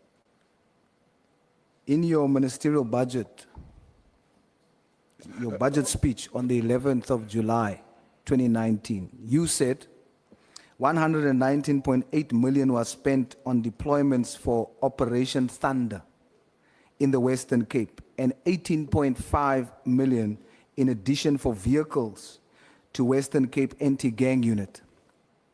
Yet gang-related deaths are increasing, and you quoted Justice Daniel Tulare, who states that the evidence shows that the 28 gang has captured SEPs on the highest levels and public prosecutors.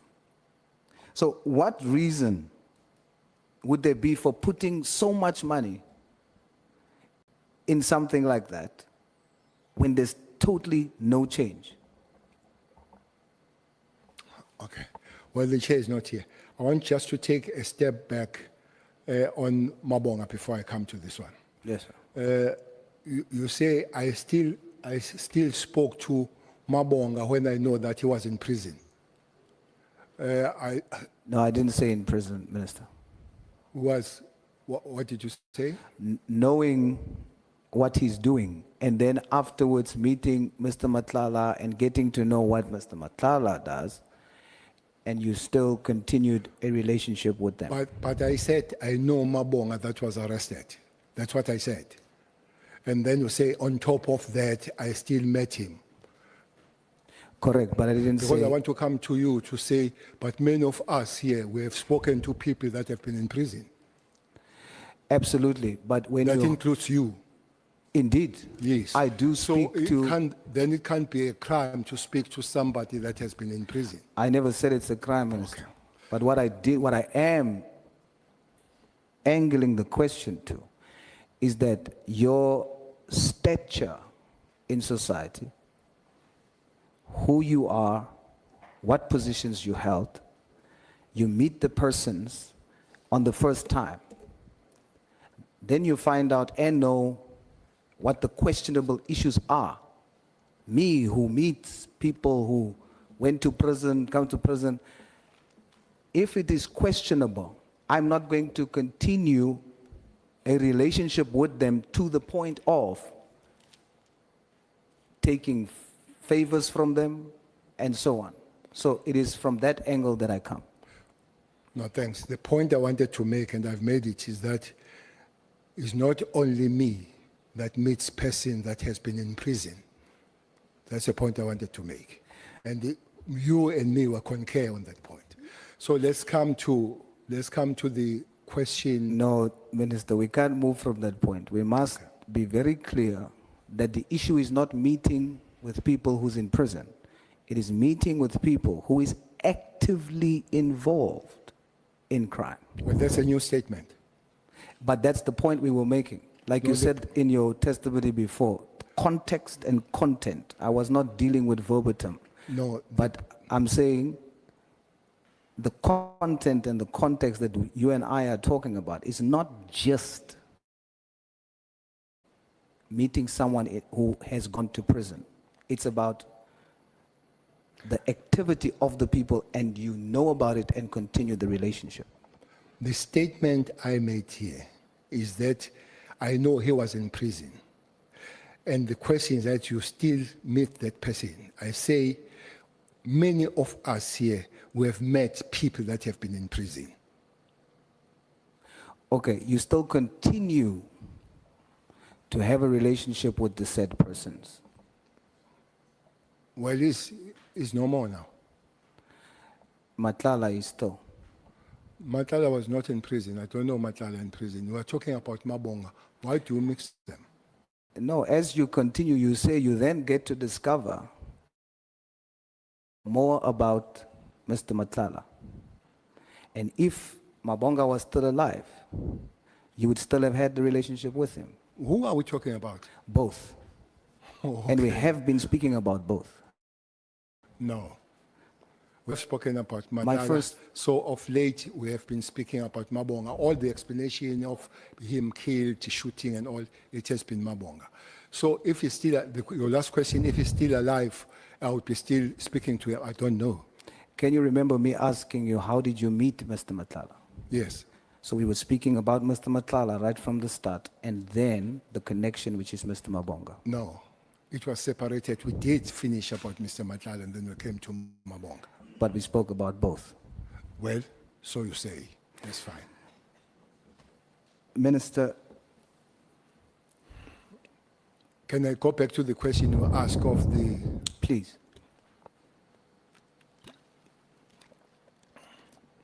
The question says why I would put that money to these operations.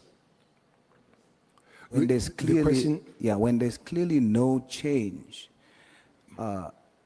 in terms of gangsterism, and you quoted a judge saying what's currently happening, that gangs has infiltrated the judiciary and SEPs. So that means over 100 million invested has not changed the situation in the Western Cape. Why would you continuously justify putting so much money in that particular program? I guess that money is even far more now, Honorable Member. I don't know if that question says, and it means, don't put money at all there and let them kill one another. Because the question said, why do you continue to put the money? Honorable Member, there is no way that we can continue to put the money and have an effort to stop that thing. I just imagine when the minister or the national commissioner goes to the community and said, look, I've put 100 million here. You continue to kill one another. I'm putting no million, kill yourself. It can't happen. We keep putting the efforts on the matter and finding the ways they can work, including putting the resources in that particular thing. And I don't think the day will come when we say because there is crime, people kill one another, we stop having an effort of stopping that. I am definitely not suggesting not putting money in to stop people from dying. I am saying, when you assess that where you've put so much money is not assisting, the situation is just getting worse, consider taking that same money and putting it into something that will actually stop the killings across the country. Let me make an example. If you would take over 130 million, Minister, you testified that to train, fully train, one member in the special task force will cost an estimated 1.1 million. Now, if you take that 130 million and put it into training, specialized training, you could train 115 members will come out in a year, specialized training. If you do the same with the budget asked for the PKTT, invest it in that, we end up with 250 specially trained members in SEPs nationally. Now, if you sent 250 specially trained to deal with these gangs, would you not think that there's perhaps a possibility that we can deal with it? That's the angle I'm coming from. I love your Bravo theory on this matter, but it can't work. It can't work. You must remember that not once we have sent soldiers in Western Cape Flats. Soldiers, not police. They were requested, we sent them for some time. Come the COVID, we sent them. They did not stop the killings. And honorable member, I don't know if somebody has given you what is a special task force member. That, I call them human machines. They are never issued with rubber bullets. They are never issued with rubber bullets because it's not their job to deal with the public at that level. They don't just go there to deal with the complaining people, including the kids on the streets and all that. It has been done in the Western Cape. You know, one thing that we'll have to do in the Western Cape, again, is this book. She knows very well next to you. If you come to Western Cape, honorable member, we've got two wells. Two wells. All my life as a national commissioner and the minister, I've never picked up a dead body in Constantia. I never pick up the dead body in what is that? Bay? Camps Bay. Minister, respectfully, just very quickly, I have about 15 minutes left, Nacha. I just want to check. Sorry, Minister. Okay. So, Minister, because I have 20 minutes, respectfully, if we can keep the responses concise, okay, I'll appreciate that. But I would love to simply say... No, by all means, I'm just saying let both of us work together. Simply say, this book also speaks about the environmental design. I'm sure you have been in the Cape Flats. I'm sure you have been in Khayelitsha. That place does not accommodate a respect of a human being. When to be in Western Cape, some areas when you go to Delft, when you go to the place called COVID-19, I'm sure you have been at the place called COVID-19. So those things will have to be fixed so that people, they live as people and they feel as people. It's the only city where the toilets were made the handbags. Here. They were given potty, the handbags that you carry the toilet as you go and release yourself. So the kind of the life of blacks and coloreds in Western Cape is completely different from you and me, we experience when you go to Constantia as we go to Camps Bay. And that's why maybe don't pick up the dead bodies there, because their life is a life of human being rather than going to Hanover Park or Delft. Minister, yesterday you testified and you said, when you were talking about losing 56 members to the taxi industry, you said, I spoke to Ntlantla earlier. Did you mean you spoke to General Mkhwanazi earlier yesterday, or did you mean earlier some other day? Earlier leading to the understanding of losing of the members of Special Task Force. So it was a previous day? 3 years. No, previous. When was it? Did you say 3 years? Previous. Yes, previous. I think this thing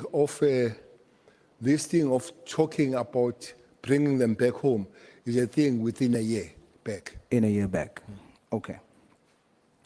You testified that you are scared, that thing scared you when you saw 23 special operatives that Matlala has hired, and you saw 56, or you heard about 56 that we've lost to. You said that thing scared you. Now, if a former national minister, a national commissioner, and minister of police is scared, we need to know why, because that must be very important. So just concisely, why did it scare you, Minister? I'm scared that the private security company capabilities are about to be equated or be more than the state capabilities when it comes to these forces. So that's what scares me, and it should not be allowed to continue to happen. So these forces, these members that comes from this force, who's the commander of that special task Those force? that are outside. Those that are inside, those that are outside, where they come from. They come from the Special Task Force. Who's the commander? I think the commander of the Special Task Force now will be Major General Zulu. Who was before? It was Major General Khumalo. Before, it was Mkhwanazi. So these members comes from a unit that was commanded by first General Mkhwanazi, General Khumalo, and now General Zulu. Sorry, Minister? Zulu. Zulu. Yesterday, in your testimony, you said Commander or JZ Msholozi is my commander. Why did you say that? Because he commanded me. So you still consider him now as your commander? He's not commanding me now. So why He did used to be. why did you say that in the present tense? He's still my commander. He's not. He used to be my commander. I'm just Well, I'm not an English speaker, maybe I make the English problem, but he used to command me, but he doesn't command me now. okay. Is that a military stance? And that's not what I heard yesterday, so I wanted to know, would other members, these members who goes to the taxi, would they still consider these three commanders as their commanders, even though they're not part of the SEPS unit anymore? Well, you can't consider a person who does not command you to be your commander. You're only my commander when you command me, and then you are my previous commander. All right, so you say that you would support, or you support the inquest into Mr. Muzitembe's daughter's death. Why do you do so, Minister? No, I didn't say I support the inquest. What did you say, Minister? I said, the information I had is that the police had a solid case, but the only thing, the prosecution refused to enroll the case. And I said, I even went to the president and I said to the president, President, your Minister of Police might do something funny to go and support the private prosecution, because the prosecutor refuses, but also refuses to give certificates so that private prosecution had happened. And I said, that case now is having the inquest. That is my information. And the person that is doing the inquest is asking the question, why was this not enrolled? Because it's an obvious case. So, but I did not say, what I said I would support was a private prosecution. For the inquest, or that involves or would result into an inquest. There is no private inquest. The private prosecution, that will be the result. Honorable member, private prosecution comes this way. If South African prosecutors say they can't prosecute, they don't see the case, they must issue the certificate for you and me to go and get the private prosecution. And then there is amount of money that we must pay for private prosecution. That's the money that was paid by Lulu Winberg for Umsholo's, that 500,000. So you pay that money. After paying that money, then there is a private prosecution continues. But if you don't have certificate, you can't go for private prosecution. I'm saying, I said, President, I would support private prosecution. The only thing that is not happening is to get a certificate from the prosecutor that could not enroll. So in exchange must give the certificate, of which also was refusing. So we're just stuck in the middle.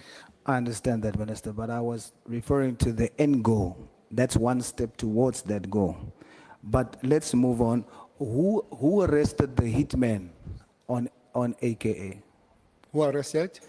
The hitman. Is a team that was put together. Which by- team? Is it the PKTT? No, No? no. Yet he was killed in a 5-kilometer radius away from the head office. And they were arrested close to 1 year later.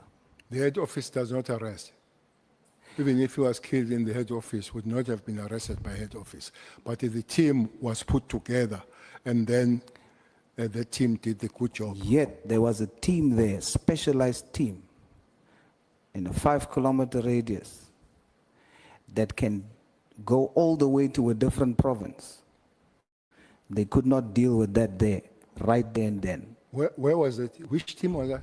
The PKTT is there. Where does it sit? They are there Where? in KZN. So what I'm saying, Headquarters?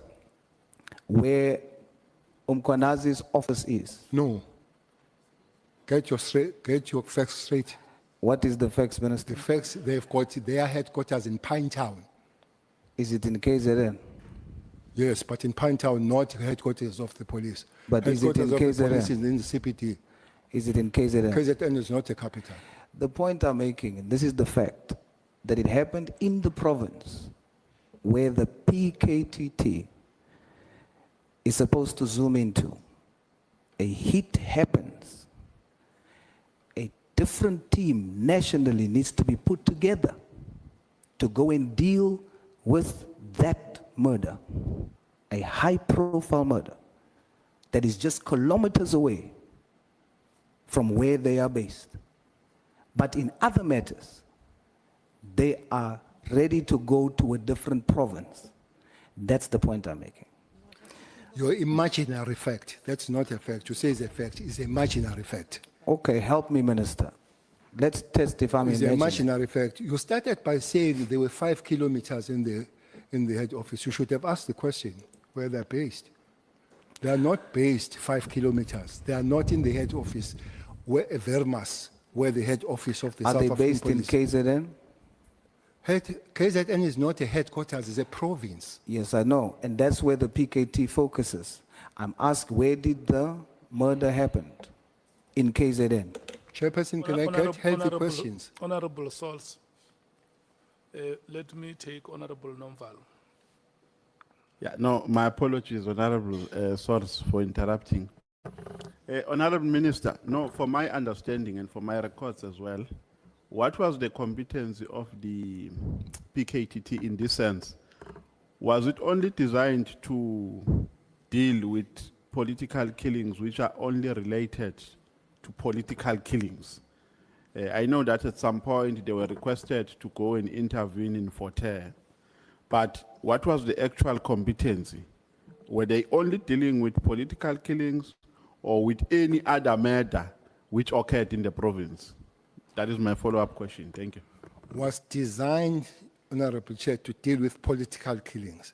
But in their work, Honorable Member, pursuing the political killing, they will be led, let me put it this way. They find that I've shot and killed the councillor, but I've killed a taxi person the other day. They would not let me go to say, now we're stopping to arrest you because you have also killed. But their focus of work and their mandate was to deal with the political killing. And then other kind of killings would have the work of the South African police. Sometimes other kind of killings, they would be specialized, like the AK one was specialized. There was a special team that was put for that. Are you done?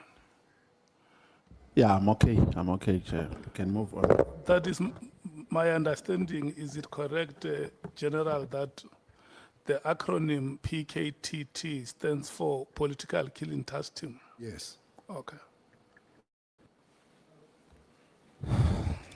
Chair, if the question that you just asked is to insinuate that the matter we're talking about doesn't fall under political killings, then we then need to ask of the other matters.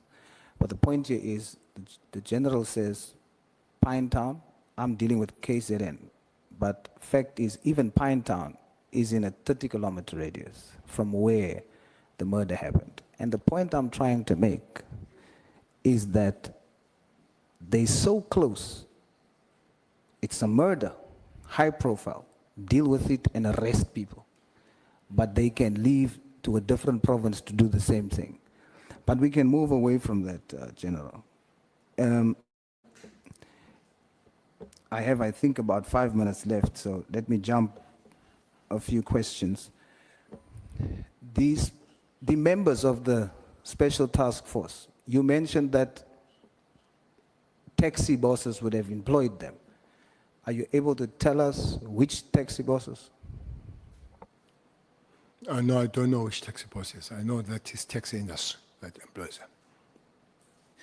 In a sworn affidavit, a statement by investigating officer Kumarasan Pillay, the state prosecutor Elvis Kweka, told Durban Magistrate Court that Bright Circle, a company owned by, I hope I say this correctly, Khaba, allegedly paid 800,000 to the bank account of Mziwetemba Harvey Mgobani, one of the suspects, on the day after AKA and Mkhwanazi was murdered.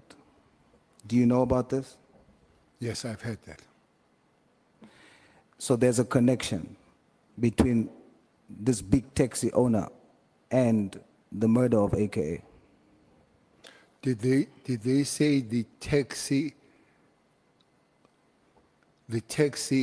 industry or a particular name? I also didn't say taxi industry. What did you say? Repeat that. Mr. Mr. Msizenbo. They must help you. Chair must pause for the rehearsal. Kaba. Is it Kaba or Kaba? No. You know, when we welcomed to here yesterday, you remember I gave an apology on behalf of my members that if you come across one addressing you as Cele, you must just accept because it may take us time if we try to click the tongues. The pronunciation you have made, Honorable Souls, is the best you can try. Let's proceed. So the person that then finally, the team that was put together and you were there, Honorable Minister, who was the commissioner or the deputy commissioner in charge of putting that team together to make that arrest? The team was made by provincial commissioner. It was not the national team, you said national. As young Soyel. Young Soyel. The team that arrested AKA was a provincial team put by the provincial commissioner. Okay. The special task force of 59, the special forces of 23, I'm told in military terms, and you can help me there, Minister, is like a platoon. We've already heard by your testimony that these private security, they have helicopters, they've got armored cars, they've got bulletproof, they've got weapons. I'm going to ask you a very honest question, Minister. If for some reason this group of people has to go in a fight with our SEPs today, who will win? State will win. The state will win. You said yesterday you were so scared because if you think about 59 against 20 from SEPs, it will never work. Why were you fearful? They are not special task force in the police now. They are not 20. You said if you had to send them, Yeah. would they win? Because I think the point you wanted to make was that you fear No, that they are getting stronger than the SEPs team. That's the point you wanted to drive home the whole time yesterday, that you are worried. and I added that it needs to be stopped. You are worried. And I added that it needs to be stopped. I'm worried and it needs to be stopped. Hence, I said I made the efforts with the National Commissioner to take them back home, which is the process that is happening. Minister, thank you very much for your time. I want to say that every single one of you, whom we respect greatly, must take responsibility that the state of affairs in SEPS today, all of you have contributed to it. And it's all of your responsibility to fix it for South Africa. Criminals have spotted this weakness amongst you. That weakness is division, to the point where they put and place yourselves against each other. They saw that weakness. They become informants to each of you about each other. You're no longer there. But I think as a senior, as a veteran, push harder to break this division, because criminals are taking advantage of that, and it's making our security vulnerable. And communities are suffering, our children are getting missing, our communities are turning into war zones.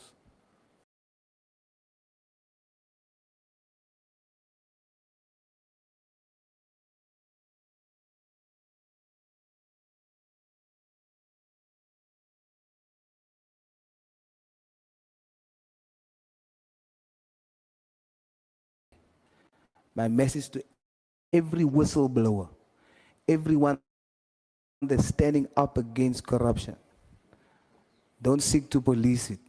Just make your light stronger. Don't seek to kill Judas. Judas will hang himself. Thank you, Chair. I nearly Thank said, you I nearly so said much, amen. I nearly said amen. Hallelujah. Kgotsebelele. Thank you. Honorable members, we're taking a comfort break. We are coming back at 11:30. The next speaker is Honorable Sangoy. Thank you. Thanks, Chair. We wanted to check why is Julius going to hang himself? Who does? Judas Iscariot. Hello. Who's next now? Who's asking questions?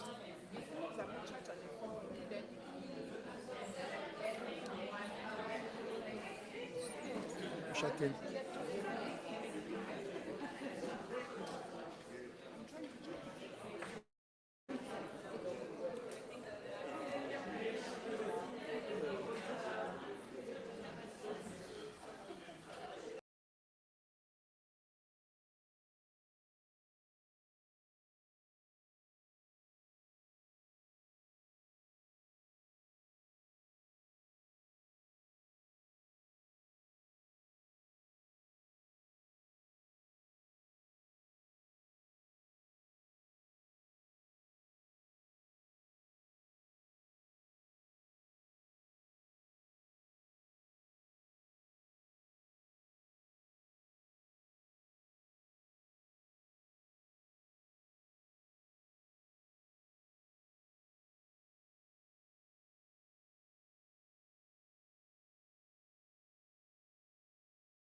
Obviously, there will be some amongst us, and I think South Africans who are watching, who will think that you should have made different decisions, value judgments, perhaps even raise some ethical dilemmas. But I do want to thank you and commend you for the frankness with which you have conducted yourselves in these proceedings. Maybe just a few things from me, General, and I really won't be long. I don't want to leave with a incorrect misperception, especially around the infiltration of criminal syndicates within the SAPS. Before I go to the judgment of Judge Tulare, in paragraph 30 to 32 of your witness statement, you spoke about the appointment of Ms. Rea Piecha as the National Commissioner. Is it your testimony that you believe that that is when the infiltration started, or is it something that had been there all along? Thank you very much. On the comment you made at your opening statement, I do want to make it forward that trying to do the best I can, it doesn't mean that I don't have faults. And I would not sit here and act as a perfect human being. I'm not. That is in relation to your opening statement. I have to first understand if things that Piecha did were deliberate. There is one fact that I would accept wholeheartedly. She did not understand the environment that she was in. Is a tough, difficult, energy-sapping environment, very manipulative and so unscrupulous environment to be in. So her having not any form of resemblance of the experience would be two things: make serious mistake or seriously manipulated for the outcomes that are known by those that are handling her. And I believe it was both. Thank you very much, General. So then all of this happens, you're removed as the National Commissioner, you now come back as the Police Minister. You're obviously aware of some of the weaknesses in the system, whether deliberate or emergent. Do you think that during your tenure as Police Minister, you would have done enough to deal with the challenge of infiltration in particular?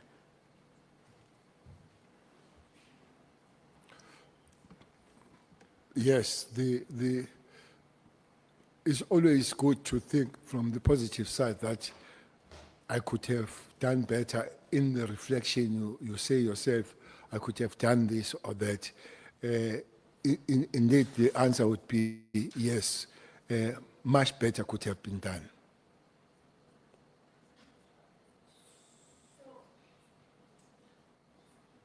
Sorry, General, I don't know if this question has been asked. It's in two parts. Firstly, criminal intelligence. We've obviously focused a lot on it in this ad hoc committee and the instability within criminal intelligence. Now, as you were delivering your testimony, you attested to the fact that the senior echelons of leadership were not fighting during your tenure. I do want to ask General a pointed question, and I know it's your opinion, but what do you think is causing this current instability within criminal intelligence? Like, you know, because we're sitting in this ad hoc committee, running around in circles to pinpoint a reason. Is it because the minister overstepped his authority? Is it the tender? Is it factions? What would be your opinion, obviously being familiar with the environment and the participants in the process? What is causing the instability? Honorable Member, the turmoil is not in the crime intelligence only, it's across the board. Crime intelligence turmoil is long. I don't know what's your age, but it might be of your age. It's very long. Starting with Mkhwanazi. Sorry, are you saying I'm very old, General? No. Oh.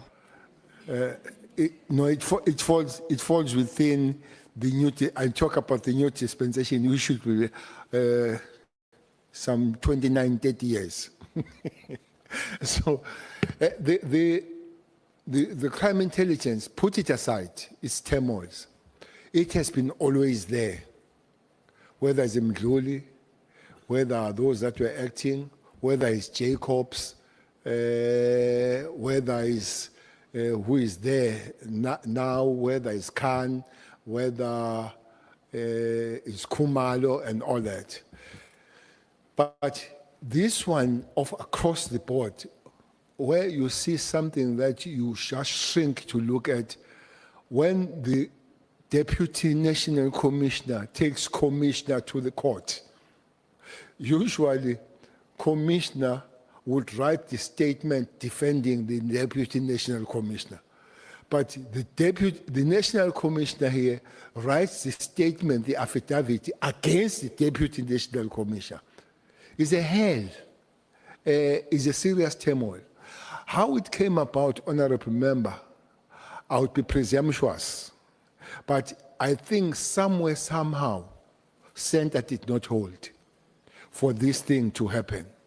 And it's unfortunate that it has, South Africans, at a certain given point, they had a trust and respect of the police.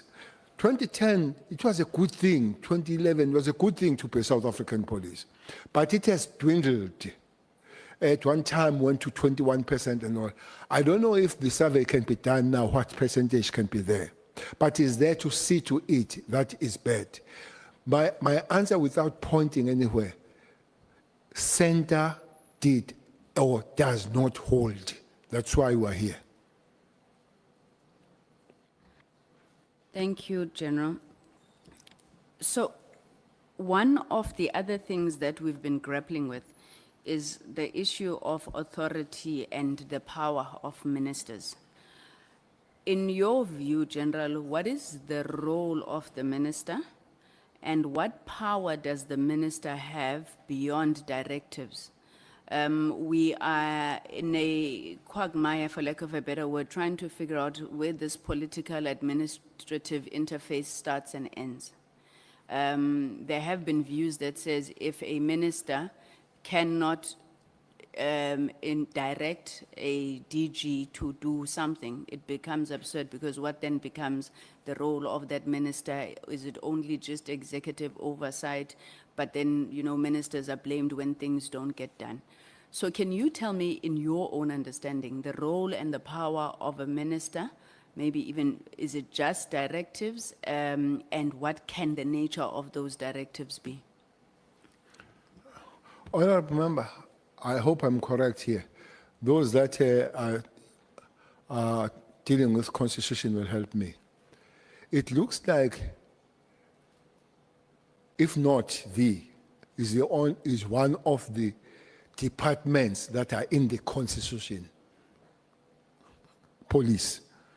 I don't know if the Department of Health is in the constitution or Department of Social Welfare is in the constitution. But the elaborated department in the constitution is the police, special 205, section 205. Therefore, is a very small area of maneuvering of whoever works there, whether you're a minister or you are a national commissioner, because both of those are prescribed in the constitution. If you go through the constitution, that you will be 205, 206, 207, even in the legislation, the big role of policing falls on the shoulders of the national commissioner rather than the minister. The only problem is that people that must go back to the community to give the reports are the ministers rather than the national commissioners. So developing the policy, no matter what you develop on the policy do you want to happen, but you can't be unconstitutional, because constitution is very clear what the police must do. I did say yesterday that I was even very skeptical when Mkhwanazi was debating the matters of devolution of power, which is politics, pure politics. It's got nothing to do with operations, I think. when you look, the Constitution says the job of the police is to uphold and enforce the law. There is nowhere that says and change the law. So it's not their job. So as it stands, Honorable Member, the National Commissioner plays the bigger role in policing in South Africa, protected by both the Constitution and the legislation. And it's very easy to find yourself encroaching if you're a minister. That is why that I would encourage and advise anybody that comes to both of these other national commissions, please spend most time discussing and talking.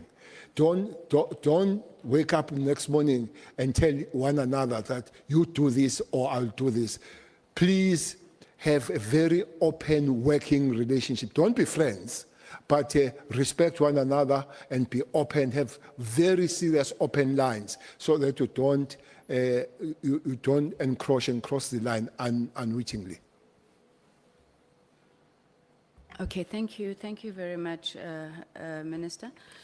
So you said that in your role as police minister and even beyond, now that you are a very proud retiree, there's value in you retaining contact even with people that are considered criminals, because they do tend to be useful in some way or the other, especially when it comes to sharing information. So how do you protect yourself, General, from being compromised in such situations?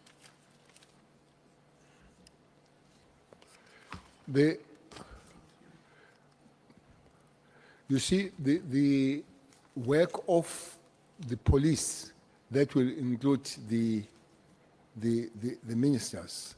One of the biggest weapons is an information. And then you put that information in operation. Then the criminals, they know that, and the criminals, they work to win. Criminality and not having criminality is a very contested terrain. And is an international phenomenon, Honorable Member. I've just seen now what Americans have done to Venezuela because of the drug cartels. If you go to Mexico, there are wars that are in the Pacific. There are high ocean wars where the drug cartels, they buy submarines to push their drugs from Mexico to America. So it's a very thin line that you can't guarantee that you can't be compromised. The criminals will forever, not the police, not the Minister of Police, whoever is in authority, they will have to find the way. Looks like you need to keep checking yourself and ask other people to check if you have not crossed the line. So for me to say you can't be compromised, that's guaranteed, it will be folly, because you want to win against criminals. Criminals want to win against those law enforcement agencies in whatever form. So it's an area that needs to be cut all the time. That's why you find people from the law enforcement compromised, because it's a very contested terrain. Okay, in that very contested terrain, General, and you know, based on some of these relationships that you've had, were you ever a handler then, General? Did you handle any people, or it was just you getting information? I'm also looking now for that thin line that you were talking about. Ever a handler or not? No, I've never been a handler. Okay, it's fine. I won't push you. General, so you said in paragraph 31 of your testimony that all the people who worked with you, or most of the people who worked with you, were removed when General Pierre took over as National Commissioner. You then proceeded to make examples of Lieutenant General Mkhwanazi, General Masamula, and others. So do you consider Lieutenant General and General Masamula as your people? Well, the statement, your people, I'm not a king. And back. I know you are. I know you are in kingdom. So where the king says, these are my people. So no, these are the people that I knew at the initial stage. I found them there, and I worked very well with them. And they were dispersed as I go, and I've come back, though in the different stage, and I've worked with them. So if I say they are my people, I'll be undermining them, but it's a group of people that we have worked well together. Is it fair to say you were obviously displeased when they were removed, and when you came back, you would obviously want to at least protect them, if not ensure that the same doesn't happen again? Not only that, it disrupted the organization. Honorable member, you maybe one time, because the work of the law enforcement agencies, including the police, you see it with outcomes, and our outcomes is a question of how people feel in the crime stats. I'm saying that team did a wonderful job, and you could see when the team was taken off, you could see that the crime took on like what is that thing? It's a Concorde. There was that Concorde, aeroplane, Concorde, yeah. So it took off like Concorde, and it has never reversed. So the lot of disruption had to be corrected as we come back, and it takes, because it took a lot of time disrupting it, it had to take a lot of time correcting it going forward. So it's not just feeling sorry for the individuals, but it's the whole organization that was messed up. But more than anything, the impact it did to the nation, and the impact it did to the safety of the people, women, children, and all other people. That disruption made a lot of damage to the safety of South Africans. Thanks, General. And I'm going to come back just before, because I'm very close to ending, Honorable Mates. I'm going to come back to what you did, but I need you to help me understand something here, General. I know you don't have a copy of this, so I'm going to read it for you. This is a signal message that was allegedly sent by Mr. Brown Mkhwanazi to the minister, and then he screenshotted it allegedly and sent it to Mr. Matlala. It says, Minister, I am going to get the case number and this judgment for you. Now we got something proven by the court. This is the matter now which either Sibia or the minister can charge Khumalo and apply Rule 9 of the disciplinary hearing. It took the Constitutional Court to release a man who was sentenced to life imprisonment through a forced Section 204 confession. Imagine, Comrade Senzo, after 30 years of democracy, having this kind of policing. I've been struggling with this message since we started. And the case, by the way, it's Makhala. I think it's Makhala versus the NDPP that he's referring to. And I think Makhala Law was sentenced to life imprisonment, but he had a Section 204 confession that was extracted by force, he claims. When you listen to this, would this have anything to do with that false affidavit of Mr. Matlala, where Rule 9, in terms of the disciplinary hearing rules, speaks to how Khumalo can be charged? Would you draw any relationship parallels between these? Well, for me, I don't know why. Maybe somebody will explain. I found Khumalo being a target. He might be him and other people, but he's always on the center of being a target.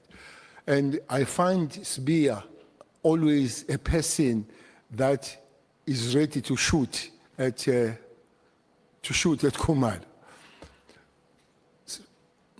Sibia would have his allies. Either it would be Mkhwanazi, Matlala, and the minister. And Khumalo would have his allies. Either Masemula, Mkhwanazi, and the former Cele. minister. And, so, clearly, how that came about, that, by the way, Khumalo is a new person in the crime intelligence. He's not very old in the crime. But it looks like that's what throws a lot of problem for him. And the suspicion is that he's effective. That's a suspicion, that he's effective. That's why he must be political or through whatever to him, so that you remove him. He had dealt with some dinosaurs there. Honorable Kolapanat will know there are some dinosaurs there in that department. One of them is that guy from Tegwin, your homeboy, Mutli.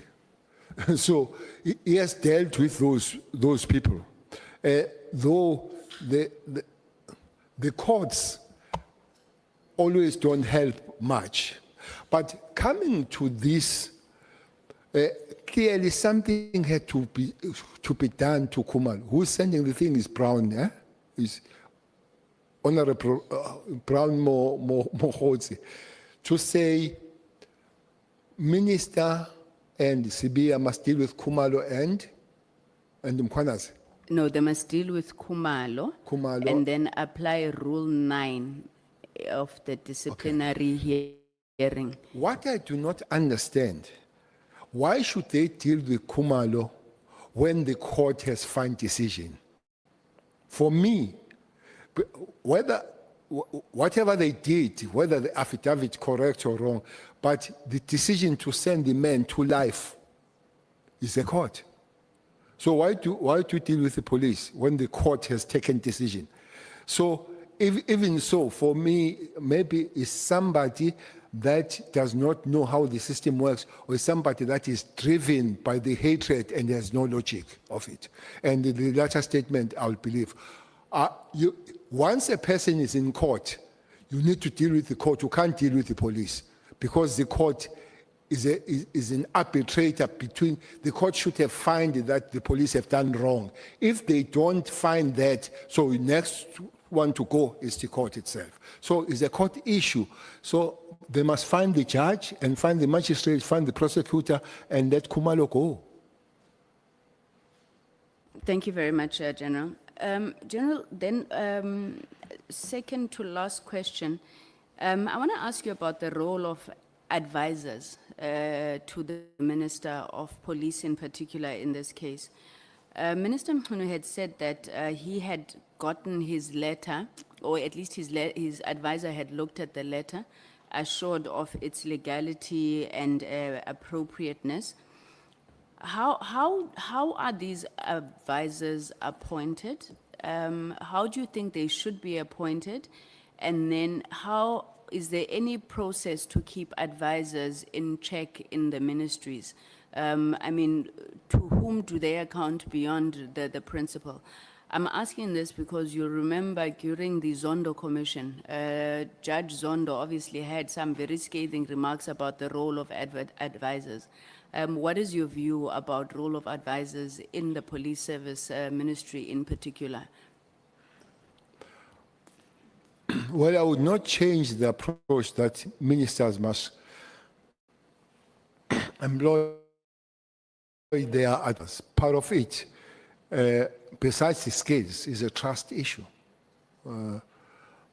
I don't think I can employ Mkhwanazi as my advisor.